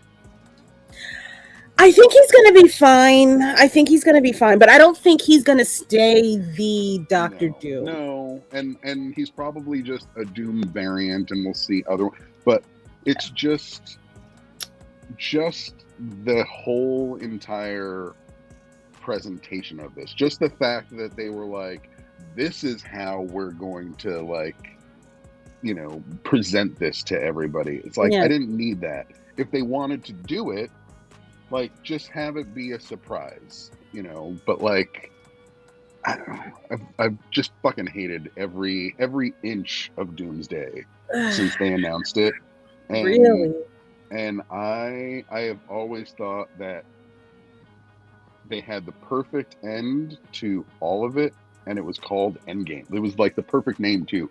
Endgame. Yeah. It was the perfect end to an unfucking precedented just run. It was perfect. Anything. It was perfect. It was actually, and I don't give 10s out. Yeah. At all. It was actually the whole run up until the end of Endgame. The MCU to me had been on a perfect run. And if they had just cut everybody loose and been like, thank you so much for making us billions and billions of dollars. Billions of dollars. And then you do something unprecedented again, and then you say, hey, guess what? Just kidding. Our new phase is going to be this. These are all the characters we're going to do, and we're going to do a worldwide casting call. And you make it a fucking event in itself. And like, we're looking for the new stars of the next chapter of Marvel. And I don't need to see Chris Evans ever again. I don't need to see Robert Downey Jr. ever again. Like, I loved all of them. Okay, wait. I don't need to see his face. But well, I mean, I want to see them again. Like, I don't need specifically. I don't need to see his face. Is what I mean. I don't need to see them as those characters though. No. And it just they fucked it up. They ruined it, and they're just I don't know. I'm just waiting. I'm waiting until Secret Wars is done so that I could be like, okay, is this for real the new shit? Yeah. Just give me the new shit. This has been a rough reset to start with. This has been a rough reset. Never would I have thought that Sony would be able to put out a trilogy of a new series and I'm not talking about the bad ones. I'm talking about Spider-Verse. Yeah. They have been doing better storytelling than Marvel has done in the last almost 10 years. Lord and Miller, Star Wars fucked up. They cut them loose, and they were like, all right, fine, you know what? We're gonna give it to Spider-Man now. Spider-Man gets our juice. Yeah. Han Yeah. Solo could have had our juice, but instead we're going to give him to Spider-Man, and thank God they did, because those movies, I cannot wait for the new one. Like, I can't even imagine like what is going to happen in that movie. Which new one? The new Spider-Verse movie. I don't know. It's going to be amazing. I'm excited. I'm excited, but I'm more excited for that than I am for Doomsday, which is saying a lot. Yep. That's crazy. That's crazy. That is a crazy statement. So to round things out, oh yeah, because we're almost at 2.5 hours. Yeah, gotta go. To round things out, I just want to give a shout out to the team that brought this entire movie together. The people that loved Spider-Man so much, the creative team behind it. They damn near did. Oh, this is not it. That's not the right goddamn one. Come on now, get it together. Get to pull it together. There we go. Show. Okay, here we are. Shout out to the team. All of this. I'm so sorry it's loud. Oh shit! What? This is insane. This movie was incredible. As soon as I sat down and saw, oh my God, it's almost a scene for scene. Oops, sorry. It's almost a scene for scene in some of the movie with what he does. Fucking incredible. Yeah. Great work. I hope they bring this team back for the next one that they do. I mean that's almost a 1-for-1 without the helmet. Which was it was weird to me that they didn't give him a helmet. Yeah, right. Like, I get that you're in this armor and like, but it seems like it would be real easy for somebody to just squish his tiny little bald head and like that'd be done. Right. Well, maybe what's her face couldn't get through the helmet. Maybe that's the only thing that I was thinking. Yeah. She couldn't get past the helmet. Juggernaut. Like, right. I'm trying to get to this last scene. But it won't let me. I can't find it. Wait, where are you, beloved? I'm looking for it. Is it in here or is it over here? I'm looking for the web scene. Yeah, this part. With the hand. Yeah. That fight scene was like insane, ridiculous. My God. The camera work that they did in order to pull this scene off by a black man. Hi. Was this needs to get some kind of a nomination for something visually. The storytelling, I could, it's all right. I can see it not getting it for that. But that's this 9.5 out of 10 again. 9.5. I don't know what would be your score. I need to go see it again tomorrow. But I think I'm giving it like a 9, like 9.5, 9.6. Yeah. I'm gonna say it's my favorite Spider-Man movie. It is. It is like I love them all. I have a very special place in my heart for them all. Mm-hmm. When I lived in Los Angeles, we literally used to watch Spider-Man 2 probably like 6 times a week. God damn. we would just, like, my roommates and I, we'd just be home and we'd be like, so Spider-Man? It got to the point where we watched it so much, we were like, let's just put it on in Portuguese today. And then we just and we used to just put it on because we were like, this movie is fucking perfect. I mean, that is the perfect way to learn Portuguese too. And it's, even with that, like, this is my favorite Spider-Man movie. Yeah. This is the best job that I have seen. And almost outside of the Spider-Verse movies, because I think those don't count. Those don't count. Those are their own thing. Their own, Yeah, no. Live action wise, this is it. This is it. I hope they don't fuck up the next one. Well, I mean, honestly, you know what? Like I love Tom, I love Zendaya. I can't imagine that they can do this for too long. And I think the best way, like, they need to do the death of Peter Parker to bring Miles Morales in. No. No. No. But do you think that they have a total of 9 movies in them? They're up to 4. They're up to 4? 9? I don't know. He's gonna get real long in the tooth. Well, you want a Death of Spider-Man. Yeah, but like he'll be like 50. I mean, he could be what is it? Peter Parker B. Oh. Maybe he gets the baby, and he's got to pass it off to Miles. Actually, you know what? I would not mind seeing older Tom and Zendaya with a little Mayday Parker. Yeah. That would be like amazing. I'm just saying. I'm not saying. I'm just saying. All right. You know what? You kind of sold me on like let's keep them around for a little longer. I mean, a little bit longer.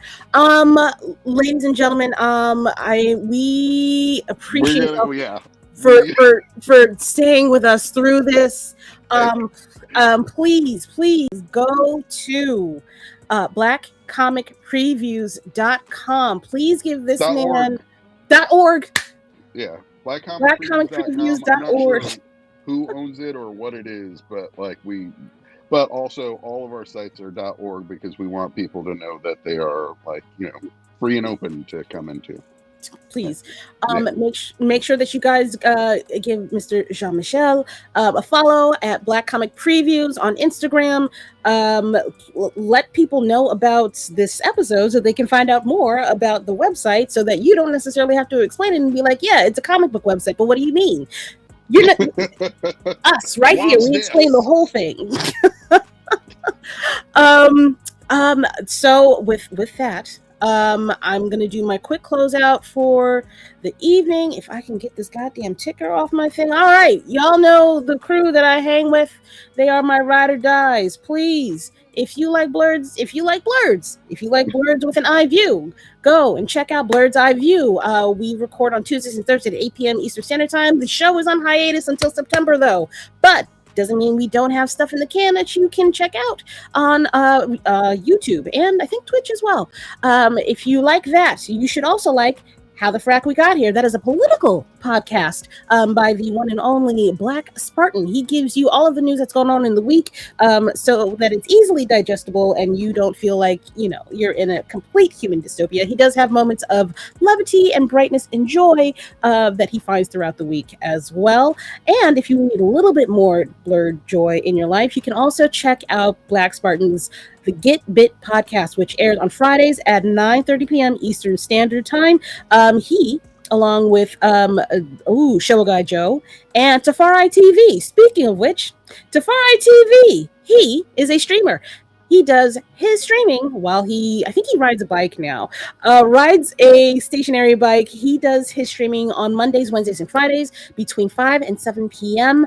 on the YouTubes and the Twitches, and I think the TikToks, and I think one other thing that I can't think of off the top of my head. If he's still in the chat, he can absolutely put that information up there, but it'll be too late by the time I finish my sentence. Yes. Also, quid pro quo. Thank you for showing up to the show tonight. I think you get the gold star for the evening along with Mayhem. Quid pro quo says maybe this will convince Marvel that Peter Parker can grow up and he's not Peter Pan. I like that from you, sir. That is an idea. Get on. Okay, everybody, go to bed. Go watch Game of Thrones like I'm about to do. I will see you guys. For inviting me on here. This was like so much fun. I knew this was going to be like, can you imagine if Regine did come on here? Like this would have been like... It would have been a 3-hour show, easily. 3.5 hours. Easily. Yeah. Thank you so much, John, for coming on. You are always welcome to come back on the show whenever you want to. It does not have to be about whatever it is that you want to talk about. If you want to talk about nerd shit, you come on here talk about nerd I shit because always you love talking about all right. shit. Then bring your ass back the fuck here. take off your shoes before you come in the house, though. Yep, All right. always. All right, everybody. I appreciate you guys so much for hanging out with us for 2.5 hours exactly. I will see you guys next week. Okay, bye.